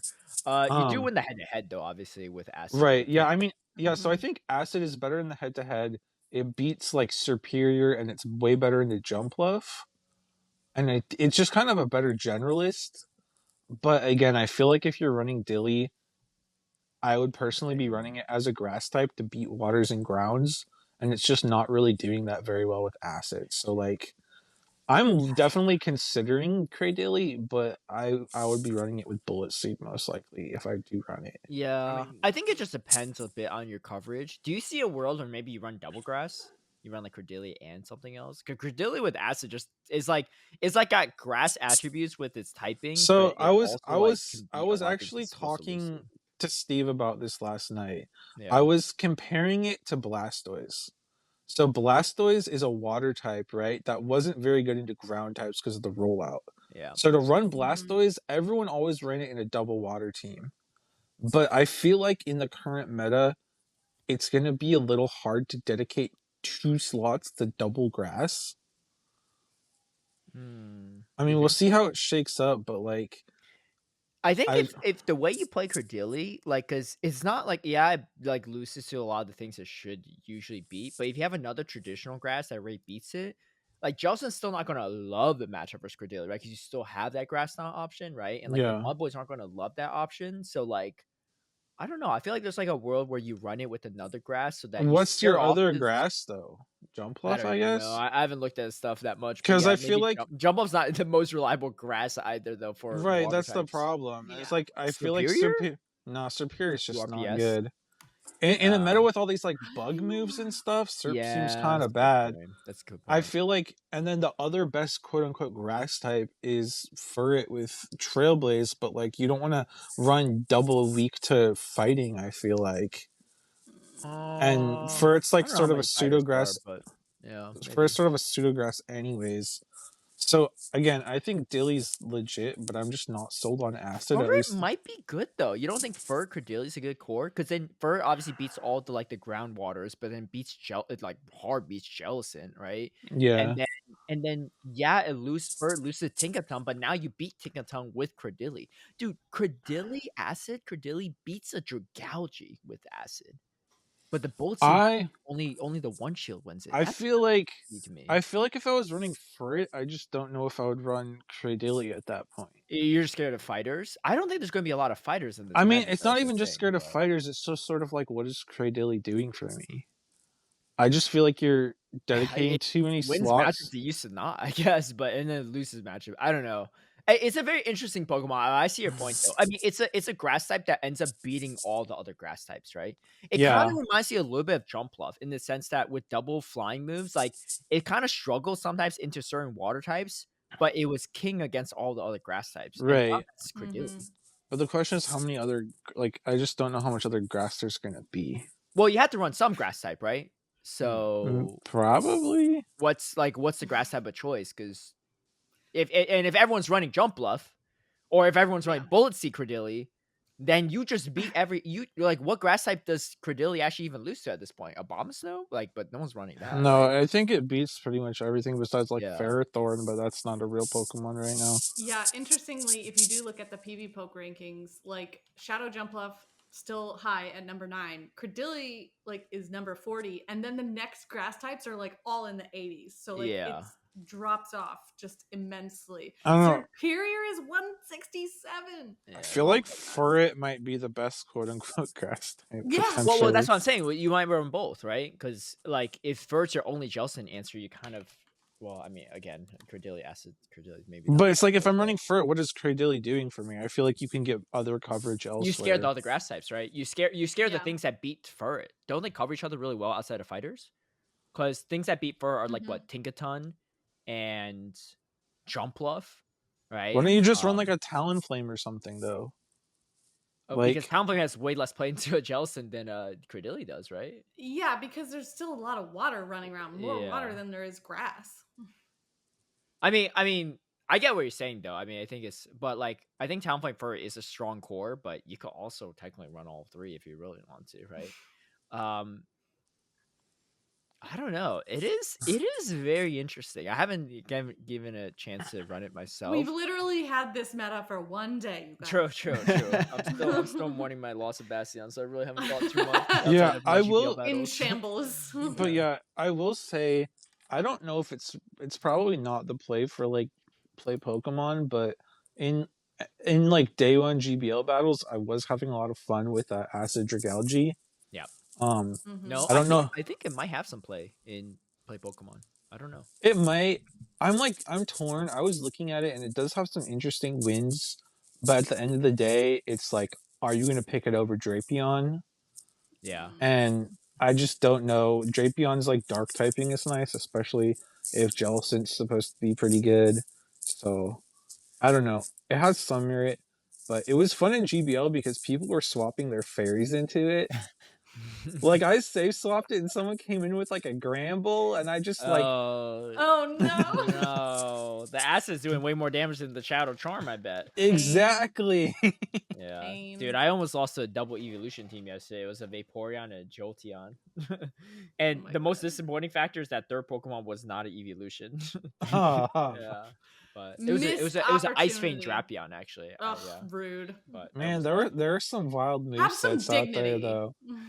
I ran into someone, I queue in and they have a Shadow Sableye. I was like, okay, this person must be pretty serious player.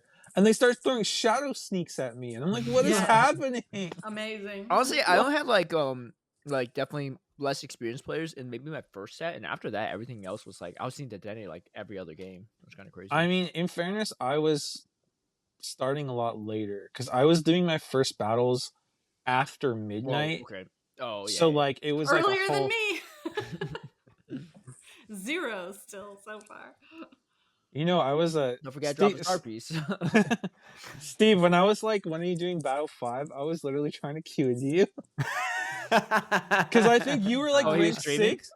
Steve was streaming. He was like rank 6, and I was like rank 5. So I was like, maybe we'll queue into each other. Oh yeah, I was Trying to hard snipe stalling. in the early days is hard though, because so many people playing it. There's so many people. Oh, in for the sure. range, But I was yeah. like, might as well try because I was GBLing anyways. So I was Yeah, like, if I yeah. queue into Steve, it would be funny, and if not, then it's fine. I saw a couple names that I recognized for sure.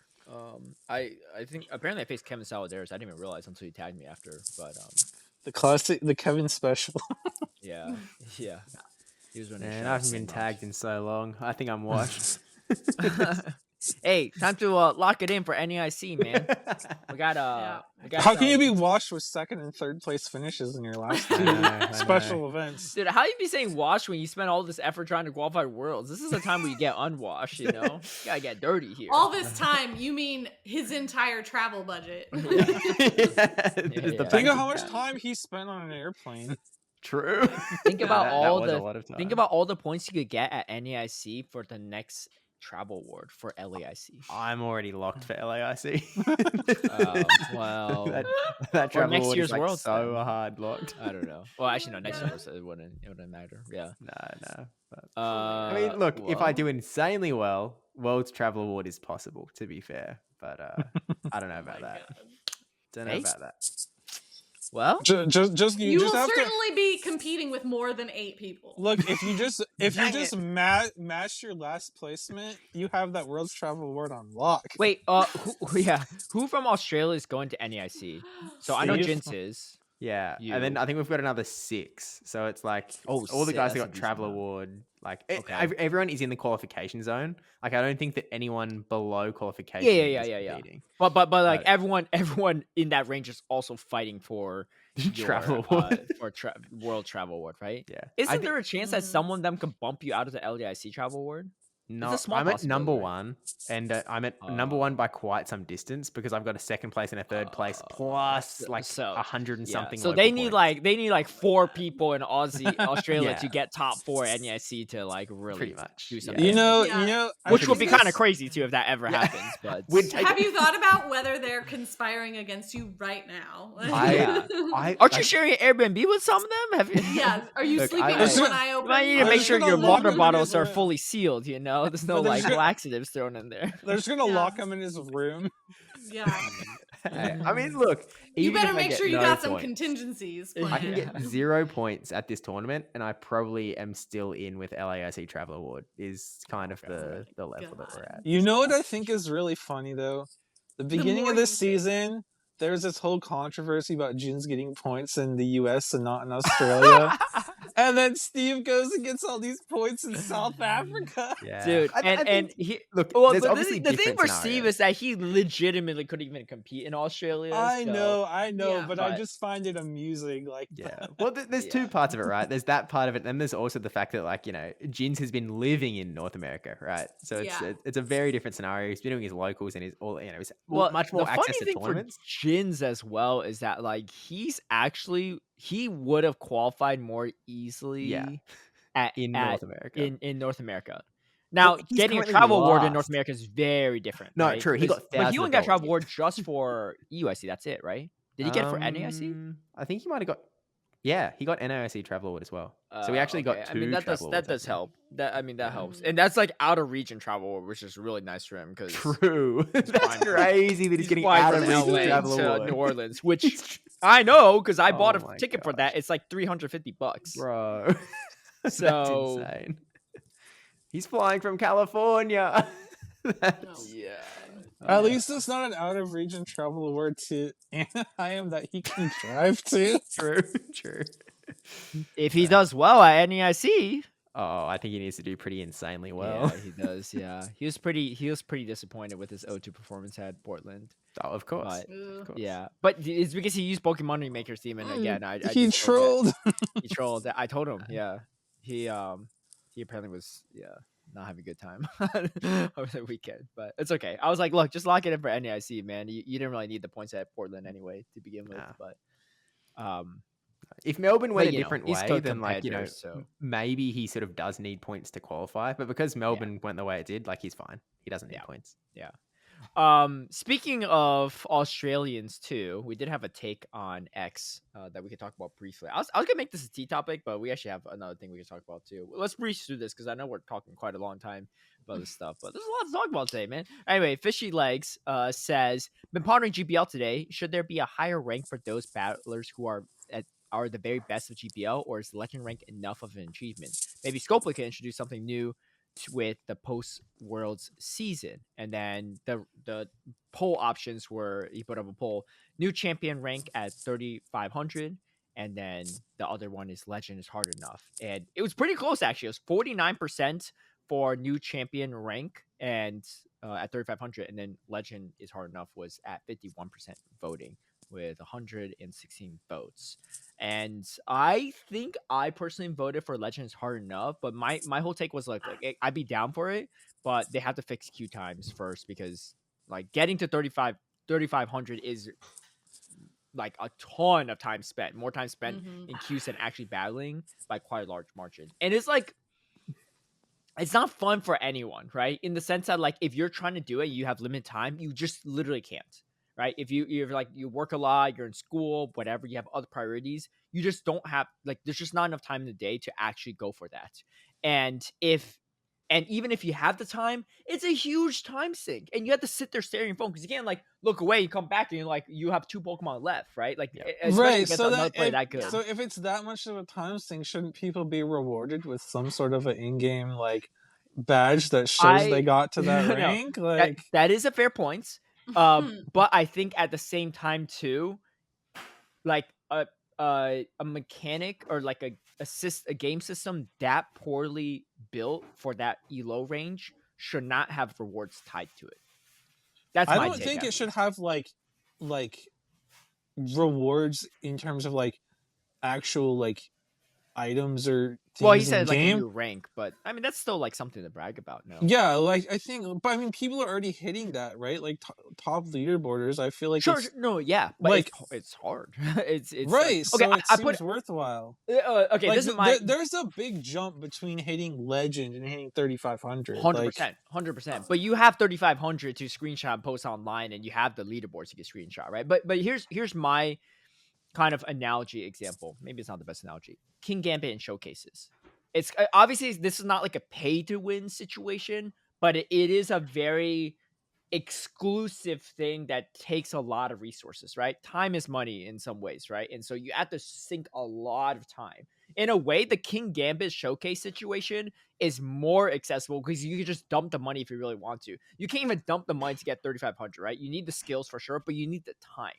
And like the skill is, I think the reason why I'm against it is because it's not just highlighting skill. It's also highlighting the amount of time you have to dedicate to get there. I mean, Right? is Because this there's a lot of people is that are skilled enough to hit okay? 3,500 that won't because they Here's just a don't have the question time. for you, Caleb. How Yeah. is a 3,500 badge any different than a regional champion shirt? How? What do you mean? That's a big difference in my A opinion. regional champion shirt, you have to spend a lot of time Sure. practicing, traveling, competing, and you have Yeah. to be high skill. Isn't it like a similar It's sort of? you're not wrong. There is similarities, but the thing is, getting the 3,500 elo, right? Especially earlier in this, or like midway, it can't be that early, but even in later seasons, it's a long time.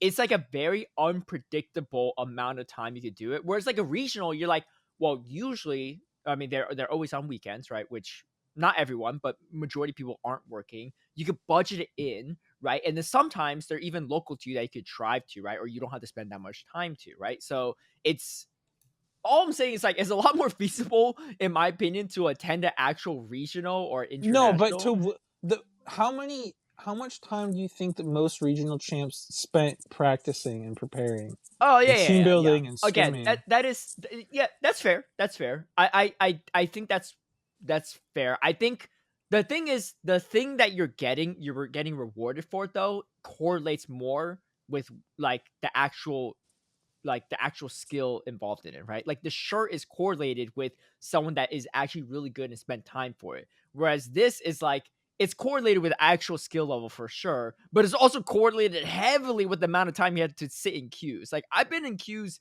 under 3,500 and I sit there for over 40 minutes and can't find a battle. Like it's actually insane, right? But that's my take at least. I think it's just I don't know. I mean, like for especially for regionals too, the difference is no matter if you get first in that regional or you get last in that regional, everyone's spending the same amount of time that weekend at that tournament, right? Unless you just decide to go home early and stuff, right? But everyone's allocated time. Whereas 3,500, like, there's a big time sink. I don't know. I mean, you're right though. I think there's arguments for both.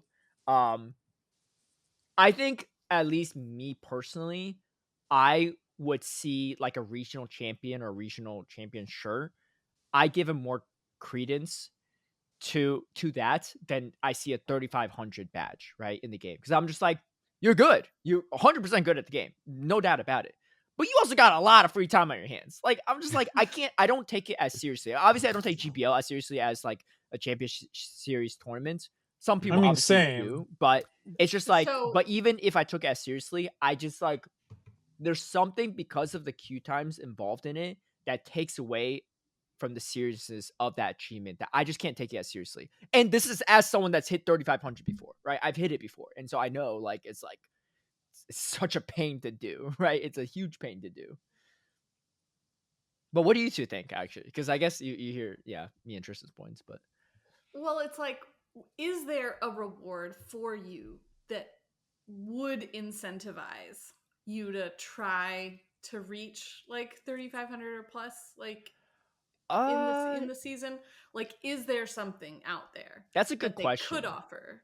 Well, I think my other hesitation around this, I mean, obviously, like Legend's also part of it too, right? But I think like if the reward is too good, I'm really not a fan of it. Legend, I give it more flexibility because even though like a small percentage of players hit Legend, there's still hundreds of players to 1,000 players that hit Legend every season.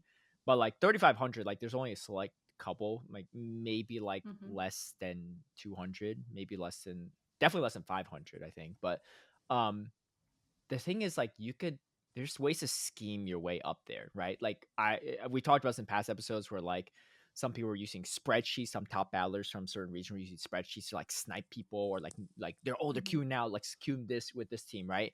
Or like you could just have someone log into your account that's really good and play for you for it. So like that's why I'm generally always really hesitant about making the rewards for Go Battle League success really high up there. Like some people are saying like, oh, you can get like worlds qualified from it.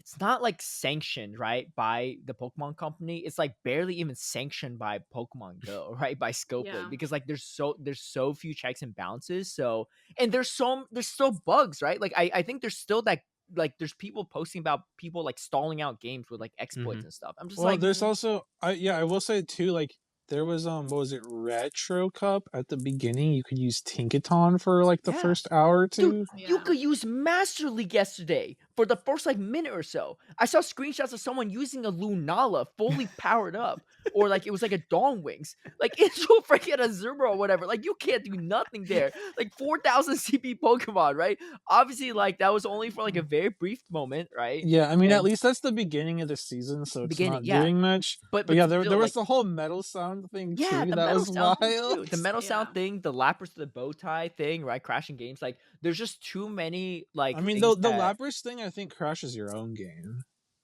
yeah. But anyway, there's too few checks and balances for me to one take it seriously, but also endorse like having the reward be super valuable. I think honestly, if it's just one badge, like I'm not going to like cry about it or whatever. Like it is what it is. Well, I That's think why that's I the know a lot of people question. have brought Like, up like I think I do understand that, especially from like very, very top tier players, there is like a lot of fatigue, right? Like, why am I even 100%. doing this? Like, what is Yeah. what is the point? So I do think offering something is a good thought, but yeah, I also agree with you. Like, I don't think it can be like too incentivizing, because then you're asking people to find exploits to try to play dirtier, you know? I mean, because that's why of that. I would want to see it just be, instead of when you queue into someone in GBL, it says legend, it just says whatever the next rank is. Like, I don't think there needs to be like in-game rewards, but just Yeah. like the little like Mhm. badge for hitting that rank as like just a little acknowledgement. Yeah. It's nothing crazy. Like if you get it, it's a cool little trophy to show off. But if Yeah. not, you're not getting any sort of actual advantages. Like Yeah. I think that's a really Mhm. reasonable spot to reward people who are getting there. But I mean, I agree with Caleb that there are a lot of issues with GBL, and so like don't need to make it like way more hyper competitive, Mhm. but like just a little acknowledgement sort of trophy sort of thing. I think is a nice thing. Yeah. Um, And again, like if there really has a new rank or like some type of apparel, I'm not like gonna like cry about it, whatever. It's fine, you know. I just think that the queue times highly need to be addressed if I we mean want to that's take it seriously. I definitely think it should be valid. addressed regardless if there's a rank thing or not. And Yeah, I also agree, the difference between a 3,500 player and a 3,000 player is pretty big. Like it is yeah. pretty big. Like I've like it's that's 500 elo difference. That's a bigger difference than expert to legend, you know. So But also, I um feel like skill wise, it's a bigger difference than even a veteran to legend. Honestly, like that those 3500s are a lot different than just hitting 3000. yeah, to a degree. Because I see some people that, this is no hate on anyone in particular, but I do see some 3,500 players, and maybe they're just really good at GBL. But then I was like, whoa, this person's like very skilled mechanically, right, and good at the game. And then they'll go to like a regional and just go like 1-2 or 0-2, and I'm just like, huh, like how? I mean, that Like is different it format, is like you a different said. Yeah. format, but like you have I, people like Axon that started out really good in GBL and just like obviously yeah, translates well. And there's a lot of things that translate over. It's also possible, kind of like what I was doing before Portland, is that they spend so much time in GBL and like in queue times, they don't have time to scrim or team build properly or yeah. do practice tournaments. I'm just saying, like So within GBL, right? Like yeah. I just hit legend this last season, but if I GBL'd into someone that's at 3500, like Okay. Also, I uh, will say one other thing too. There's also a lot of people that hit really high on the leaderboard that cheese the heck out of you with like some Bastiodon, you know, some Charmer, some like other like very RPS line. And I see that quite a bit. And some of those people hit 3,500. So like I think like and they play the odds, right? And it's a smart strategy because a lot of people up there in that elo range are playing more balanced safe lines. So they just force switch advantage, and there's certain things that they just can't like win switch advantage over with, like if you're running a balance line over like a 2 shield Wigglytuff, and then yeah. the game's over, right? It's like I think Jason's a great example of this. Fantastic player, but he definitely plays some like very heavy alignment teams, right? With Carbink or Bastion or Shadow Nihilate, right? And he's good at it, right? And it does take skill, but I don't know. Like if you like bring him down, like if you take Jason versus a person that just hits legend and you have him battle 10 times in GBL, right? Back to back to back, even in GBL formats, I don't think the difference will be that big, actually. If Jason's forced to like play this person over and over again and have to maybe switch up his team.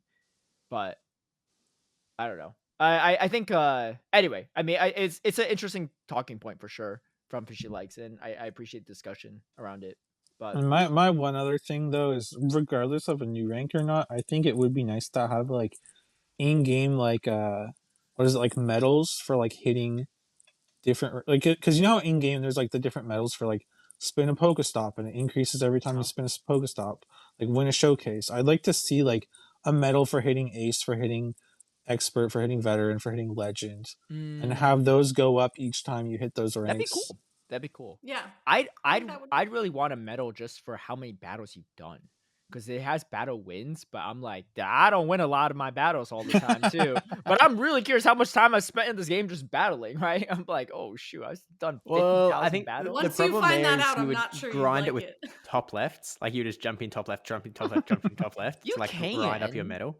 I guess so. And like people would. But And so why? I guess so, but 'Cause can't the you just medal grind number up your go up, encounter brr. scene and stuff doing the Ugh. same thing? Like you just click on a Pidgey and leave it, and you're like, oh Well- look, my Pidgey encounters are up. I mean, then you have to actually see it. Like to be fair, Yeah, like you've got but to I find a at a certain Pidgey. point, if that's the case, like people bragging about that, I'd be like, hey, show me your battle wins too. Let me calculate your win percentage. Like, oh, I don't know if I want to show off this 10% win rate, but because that'd be kind of embarrassing too. But anyway, Wait, so Steve, what's your take by the way? Because you're the only one that hasn't really said anything here. Oh, I mean, the fact that there's no rewards and stuff for 3,500 is the only reason I haven't done it. So that's Yeah, of Yeah. course. I don't care, man. It's like whatever. It's very. I think people just want a pat on the back for a high, success at something that they're Yeah. good at, and I think that's fair enough that they want that, recognition. But I that's think the leaderboard screenshot's solid, but yeah, I get that's it. sort of We've my also take. had the same system Yeah. forever, so I like at the same time too. It's like a little reward might not be the worst either. But okay, we've been talking a lot about all this stuff. Let's talk about the championship series because we need to get rolling here a bit. How's your time, by the way, Tristan? Do you have to hop out soon? I probably can go for another like 20 minutes. Okay. Okay. Well, we'll try to go quick here. So, Bologna special events was actually, I mean, I know I'm saying quick, but like this was actually pretty nutty what happened here. I unfortunately didn't get to watch any of this broadcast because I was like moving this past weekend, and also European broadcasts are really tough because they start at like 1 a.m. my times and it's like over when by the time I wake up. The Filbeg won the whole thing. Italian player from in his home country too. The second player ever in history to not drop a single game. 18-0 record. Absolutely bonkers. Also, I think this was his first and only tournament this season. So Yeah. he kind of had to win the whole thing to qualify for Worlds, and he did it, which is crazy. Like that the amount of pressure that's on you for that, and then to do it without dropping a single game, and then, like the people that Filbeg faced too. I know people are talking about this online and stuff, and it's like it's not. This is not like no hate on Steve, but this is not like a South African tournament where there's like 8 other people. Like this And is half like of them are TCG players. yeah, like this is Yeah. like I mean even like 10% TCG players would be a different story, but this is like a stacked tournament over what Yep. 128 players, right? So I mean Yeah. it's a top 16 bracket. So yeah, and like the people that this guy faces nuts, and obviously like a talented player, but still like 131 registered. Obviously maybe some no shows and stuff, but that's still a big tournament, dude. Are you gonna tell Like us who we faced? yeah, so yeah, I mean so taking a look at the bracket too. Let me look at the full bracket. Everyone that he 2-0'd or 3-0'd on day number 2. Let me see on day 1. Yeah, unfortunately, like the Drake hasn't actually been updated yet, so it's a Yeah, little. that's You fine. sort of have to fish through the chalons. No, to that's fine. find That's fine. order. I was fishing through it Yeah. already. So beats Kellio 380 round 1, then beats Stuff 618 round 2 or round 3 technically because it was a bye round 1. And then Doosan Ristic 19 on the semifinals, and it beats Wolfpack in the finals. Honestly, out of all these people, I only really recognize Wolfpack's name. But that's fine. I mean, Filbeg was the 12th seed, so I had to face mostly higher seeds all the way throughout. And so it makes it day 2 undefeated. I mean, that's like nothing like crazy, right? Like we've seen people go undefeated on day number 1, but going undefeated on day number 2, this is where it gets wild. Beats Nickname, back-to-back regional champion in Europe, 2-0, right, to start off day 2. Beats Colin 6, one of the best European players, obviously. I mean, all of these are like really good European players. Super consistent, though, 2-0 in round number 2. Then semifinals against PP David, who's made 3 grand finals this year. Oh my god. And 3 won grand one of finals this them. year. That's absolutely wild. In just one season, and obviously it has been playing crazy good. 3-0's PP David, which I don't know if PP Davis ever been 3-0 to begin with in a best of 5. I don't know if that's ever happened. 3-0's him and then 3-0's him again in the finals. Kind of crazy. Obviously the funny thing is a lot of them were running similar teams. So PP David and Colin 6 were running the same exact team. And this is actually kind of funny if you think about it. So Filbeg played 8 straight games against the same exact team because he 2-0 against Colin, then 3-0 PV David, 3-0 him again. I mean, at a certain point, he's like, well, I know the strategy against this team, right? Because it's the same comp.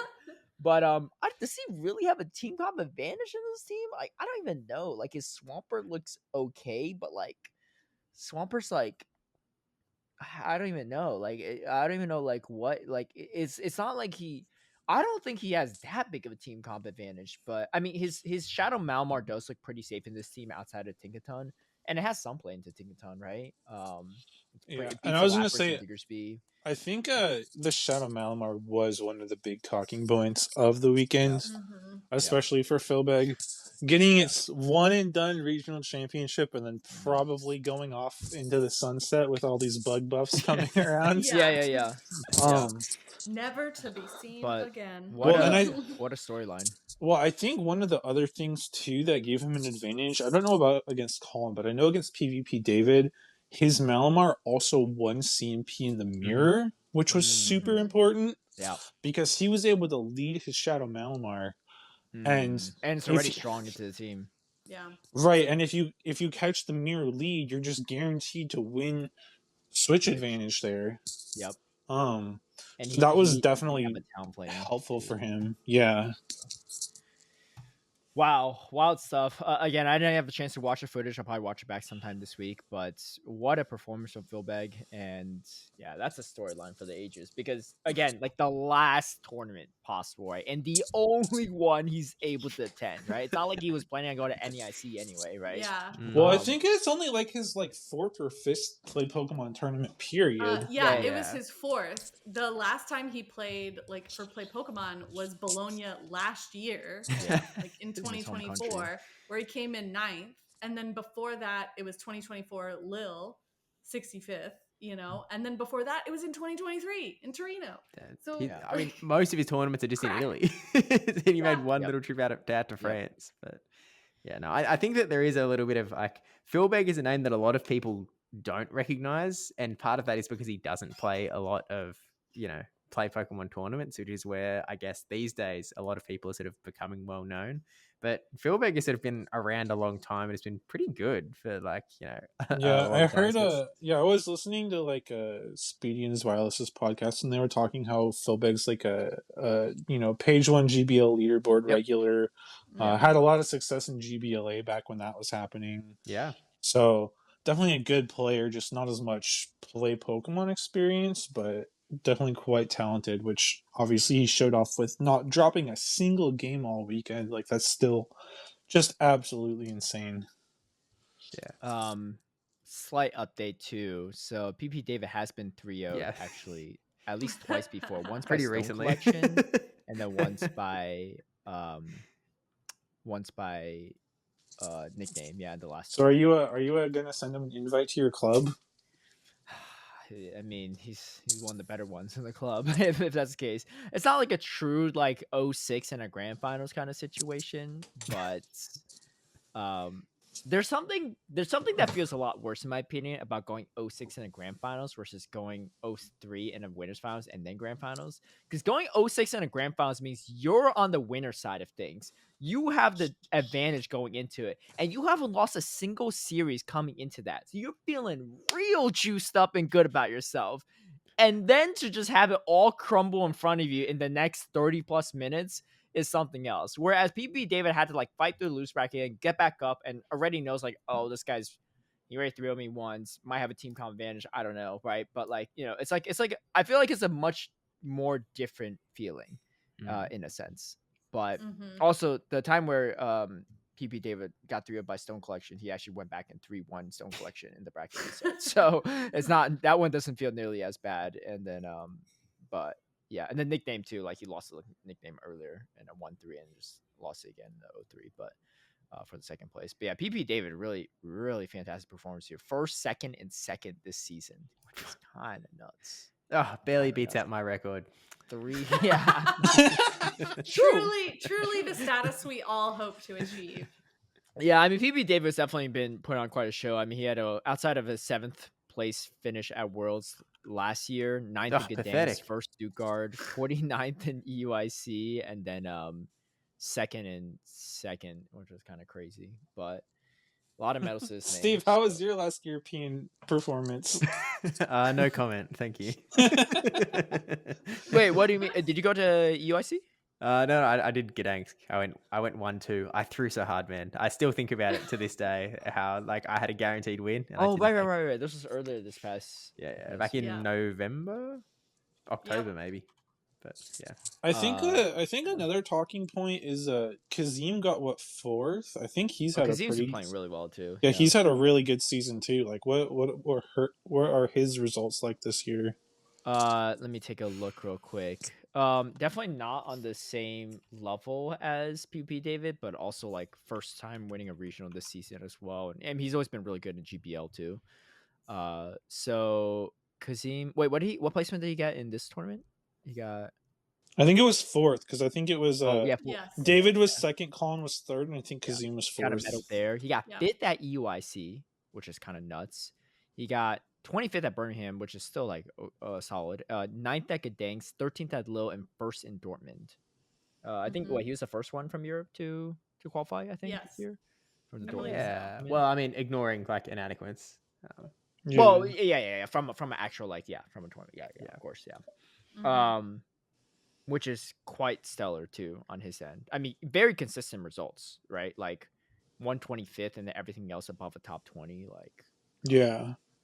yeah. So 3 top 5 performances, 1 at an IC is kind of crazy too. His IC run is actually crazy. He lost round 2, and then he just went on a 1, 2, 3, 4, 5, 6, 7, 8. Wait, hold on. Wait, I'm losing track. Oh my 4, God. 5, 6, 10 7, win- 8, 9, 10. 10 series win streak, taking Oh down my gosh. Marto, Richie, Septile Ice, B Tenacity, the guy that took him out earlier, Mego Junko, like Jim McEl, like a lot of players, and then losing to Inadequates in the end. Well, Shadow and a lot of Pass. really good players too. Like Yeah. that's such a list you just Yeah. listed off. Yeah, he was on the grind. Wow. There. It was a But pretty fast move heavy team with like Charm, Wigglytuff, Mudslap, Marowak, Ice Shard, Dugong, and Astonish on Galarian Gorsla. But wait, that was Kazim's team? Oh, yeah. that was Kazim. He made it work Mhm. though. So Yeah, I mean, a lot of those, like, they're fast stack pressure, but, like, they're not, like, Yeah. that degen. Besides, no, like, the no. Wigglytuff's a degree, but, I mean, it was smart choice in a Corsola meta at the time. I mean, that was a lot of people are running Wigglytuff that weekend. Yeah. I don't, Mhm. Wigglytuff doesn't even feel that bad. It's not like a Shadow Grump, like, Gramble or anything. But anyway, that's for the Bologna Special Championship, our last regional / like special event of the year. And then we have NAIC obviously to close things out, which our recording next week is like right before that. Yeah, dude, we should drop some predictions. Maybe. for NAIC, NAIC, yeah, probably. maybe. Oh, you want to do? I know we did like a draft for Worlds last year. You want to do like a mini draft for NAIC? No. Just Mm, for let's fun. Just for let's fun. talk about this off stream. Let's talk I'm gonna about be Off-Stream. Well, too- let's keep moving. I think it'd be fun. I'm gonna be right? too all tired. right, let's keep moving. Anyways, Yeah, too tired. What do you mean the tournament hasn't even started yet? Just cast. It'll be prior. Because I literally get back from my trip to Oh, Oregon right, you're going to and have Portland. 1 day of sleep, and then I have to drive to New Orleans. Okay. All right. So- Well, I'll think it through. Okay, but that's about it. And then one quick update for the championship series: Volcanion and Grimer with Fast Attack Acid have been added to the ban list. Is Grimer is just like a legacy move you can't learn anymore on Grimer? I Is think that what so. it is? Cannot learn Acid, currently. Yeah. But I thought like a lot of those moves they made it so that you could actually like elite TM or TM it now. I guess that one wasn't they one didn't. of them. okay, no, so they made moves Grimer too of OP. things that could actually learn those moves. Oh, but Grimer just couldn't. So like Leap with Bullet Seed was like a super legacy, but it's something Yeah. it can learn in the main series games. Yeah. But if you look at everything on the ban list right now, there are moves that can't be learned in the main series game that are Just like- also not elite TMable in Go. Right. It was like a goofed moment from Niantic, I Mhm. guess, when they introduced it. So how did they miss Acid Grammar? Like, how did that skip the ban list? What's they Yeah, just- my guess is that it was just so bad that no one ever thought about it Yeah. until they buffed Acid. I'll be honest, like, I "Oh, I no." thought it was on there when those other acid things got added. Maybe it like I don't know, either it got Look at the missed or it got accidentally removed. I don't know, but it's Yeah. on there now. I mean, to be fair, they're still missing Body Slam Sork. That's still not on the ban list. But that's not I can't learn super legacy. it. No, it's not Super Legacy, but it can't learn it. It's not supposed to have that move. Yeah, but No, but, no, but, no, but no, it's just but- that because it's accessible to everyone, it's not worth putting on the yeah, ban list, right? true, Yeah. true. Mhm. But I don't. Yeah, I guess that's the like I guess point. the difference is Pokemon Company doesn't care if a Salk is using Body Slam on like a broadcast. They should. Well, They should. I mean, I don't I disagree with you. Maybe I they should. think I don't know, but if Body Slam Sork became good, I think it would get kiboshed pretty quick. To be honest with you. yeah, that's actually not a bad point. It could be one of those things. watch next week. It's on the ban list. So, hey, someone from the Pokemon company's listening. No, already read again, it in a I local. think, I think the big distinction is the fact that the things on the ban list, you can't even elite TM for. Body Slam Suck, you can use a regular TM to get. Yeah. Okay, So I it's think like- the difference though, Tristan, is that the disconnect isn't that they're only banning moves that they can't learn. The disconnect is that they're not giving access to moves that Pokemon shouldn't be able to learn. So like, it's more of a, I think that it should have been removed and been put in the same spot. They just haven't done it. I was talking to someone from Pokemon that was like, "Are you serious? Is that in the game? What the heck, man?" So Yeah. I don't know. Well, either way, we could speculate forever on the rationale behind it, but those are things to note. So if you have an acid grimer, you're lucky, but also you can't use it. But maybe And throw it then into the Volcanion makes sense too, because I think there's only like a Yeah. couple IV spreads that fit under 1500. right. So It's not publicly accessible either right now. So yeah. go fast. Okay, let's actually skip the T-top for now because that'll still be relevant next week. It's related to one turn lag issue that Elam made a video on.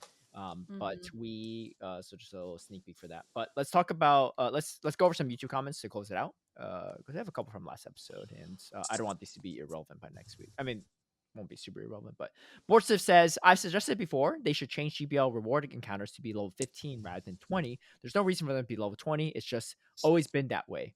I think that's a fantastic point because PVers would appreciate that too.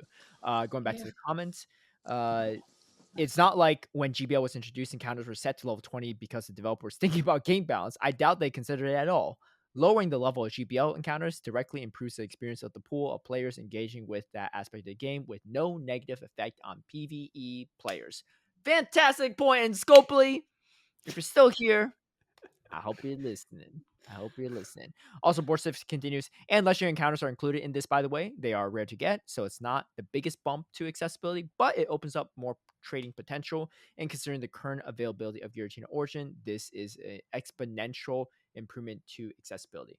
I do think that point it's solid, but also given how rare legendary encounters are in GBL, I think that does create some accessibility issues still because like you could be winning every single set you have going 3-2 or better and still not get a legendary encounter during the rotation of a legendary.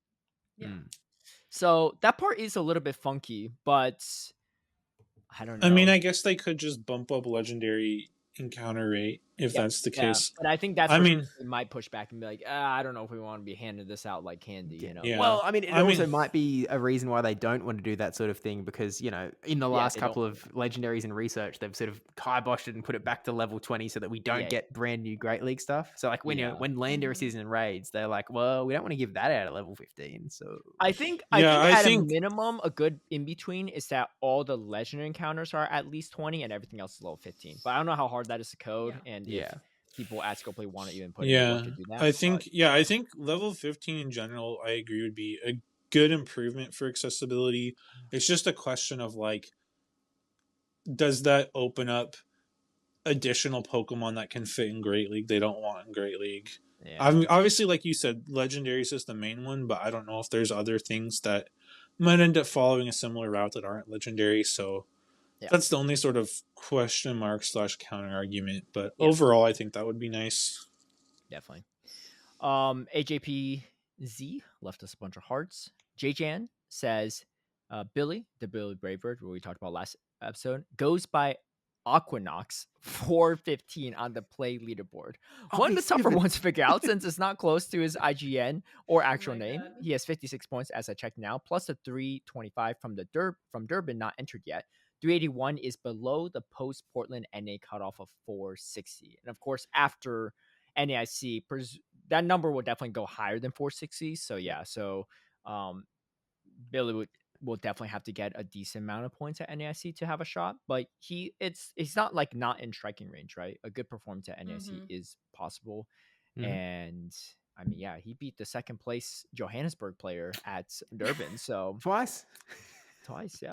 So he's got something. And what I heard also, and it's no shade to the Billy Braybird, but he actually didn't really even scrim that much for Durban. So if you put in some work, hey, he might get that world's qualification.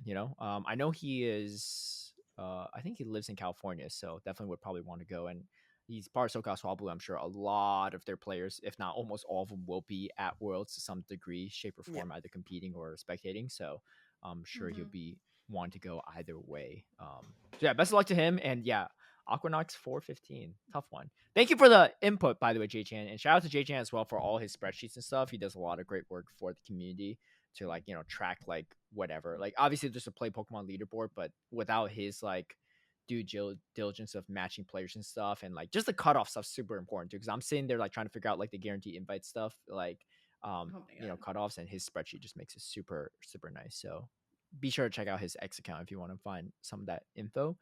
Artemis Dragon says, "Hey, Battle Cats. So, do y'all still think a second fast move is a bad idea? Yep. They just buff Ember, yeah, there's Ember, Bug Bite, Fury Cutter, Bullet Punch, and a bunch of others that are learned by Pokemon that have fully functional fast attacks, fast moves already. What this means is that you're going to have to either use elite TMs for your current roster or build second or third Pokemon of the same species if you have them, or if you're unlucky, wait until they join rotation again and just build those up. Yeah, I mean, I think a good example of that is Charizard Elite TM. You have the Elite TM wing attack, but then do you want Elite TM Ember too? I know that the game is a complete disaster at optimizing fast move timing, but this is getting out of hand. And it's not just PP anymore. Max battles are now feeling the hurt as well because of the excessive need to TM this, Elite TM that, and so on each time another hard mode max battle is available. What say you all? P.S. The last show was amazing. It's nice having Tristan on time with you all now. Great work. Yeah, I think kind of like the last time we talked about this too. The optimizing of moves and the timing of everything does get kind of crazy still, right? Because imagine throwing a mud shot in between, trying to do just the mental math of someone throwing Incinerate and then mud shot and then back to Incinerate. Obviously, it's not. Or your Tentacruel uses Poison Sting and then Acid. Yeah. Because energy generation is just crazy on that, right? Same turn duration move, but the energy generation is wild. And the same typing. That's the thing with Tentacruel. It's the same term duration, same typing. Yeah. You have to pay attention to those animations regardless to know all the energy counts and stuff. And you might be using a Lapras that Psywave just covers the screen. You can barely see some of the animations anyway. It's or Thunderfang. Yeah. I still stand behind the fact that I think it is not the best idea. But agreed. I also hear your grievance with the system, and I agree too, because that was the first thing I looked at is my Shadow Charizard in my storage. I was like, which ones do I have? Well, because one, I want to make sure it has Blast Burn already, right, which is already a Elite TM move. But then the only one I have already has Wing Attack on it. I was like, I'm not going to make another one spend Elite TM on a bad IV spread. I mean, I don't have that many great other candidates, but bad IV spread Shadow Charizard spending 2 additional Elite TMs, a fast and a charge, just to try this dang Ember Charizard. Yeah, I hear your complaints, and I think there definitely needs to be some way to address that, but I don't think giving a second fast tag is the option. Maybe taking some stuff out of the Elite TM pool, but that's just less money for Scopely, and I don't think that they're really down for that.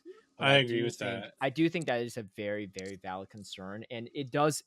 It also, it's not great for accessibility for the game, right? In terms of PvP, right? We already say PvP is very inaccessible, and that is a huge factor. I mean, that's annoying for players like us that's been playing forever, right? Playing the game since the beginning, right? I don't know for you, Arden Striker, how long you've been PvPing for, but you've been doing it for at least a couple of years, right? At a minimum, or maybe since the beginning as well.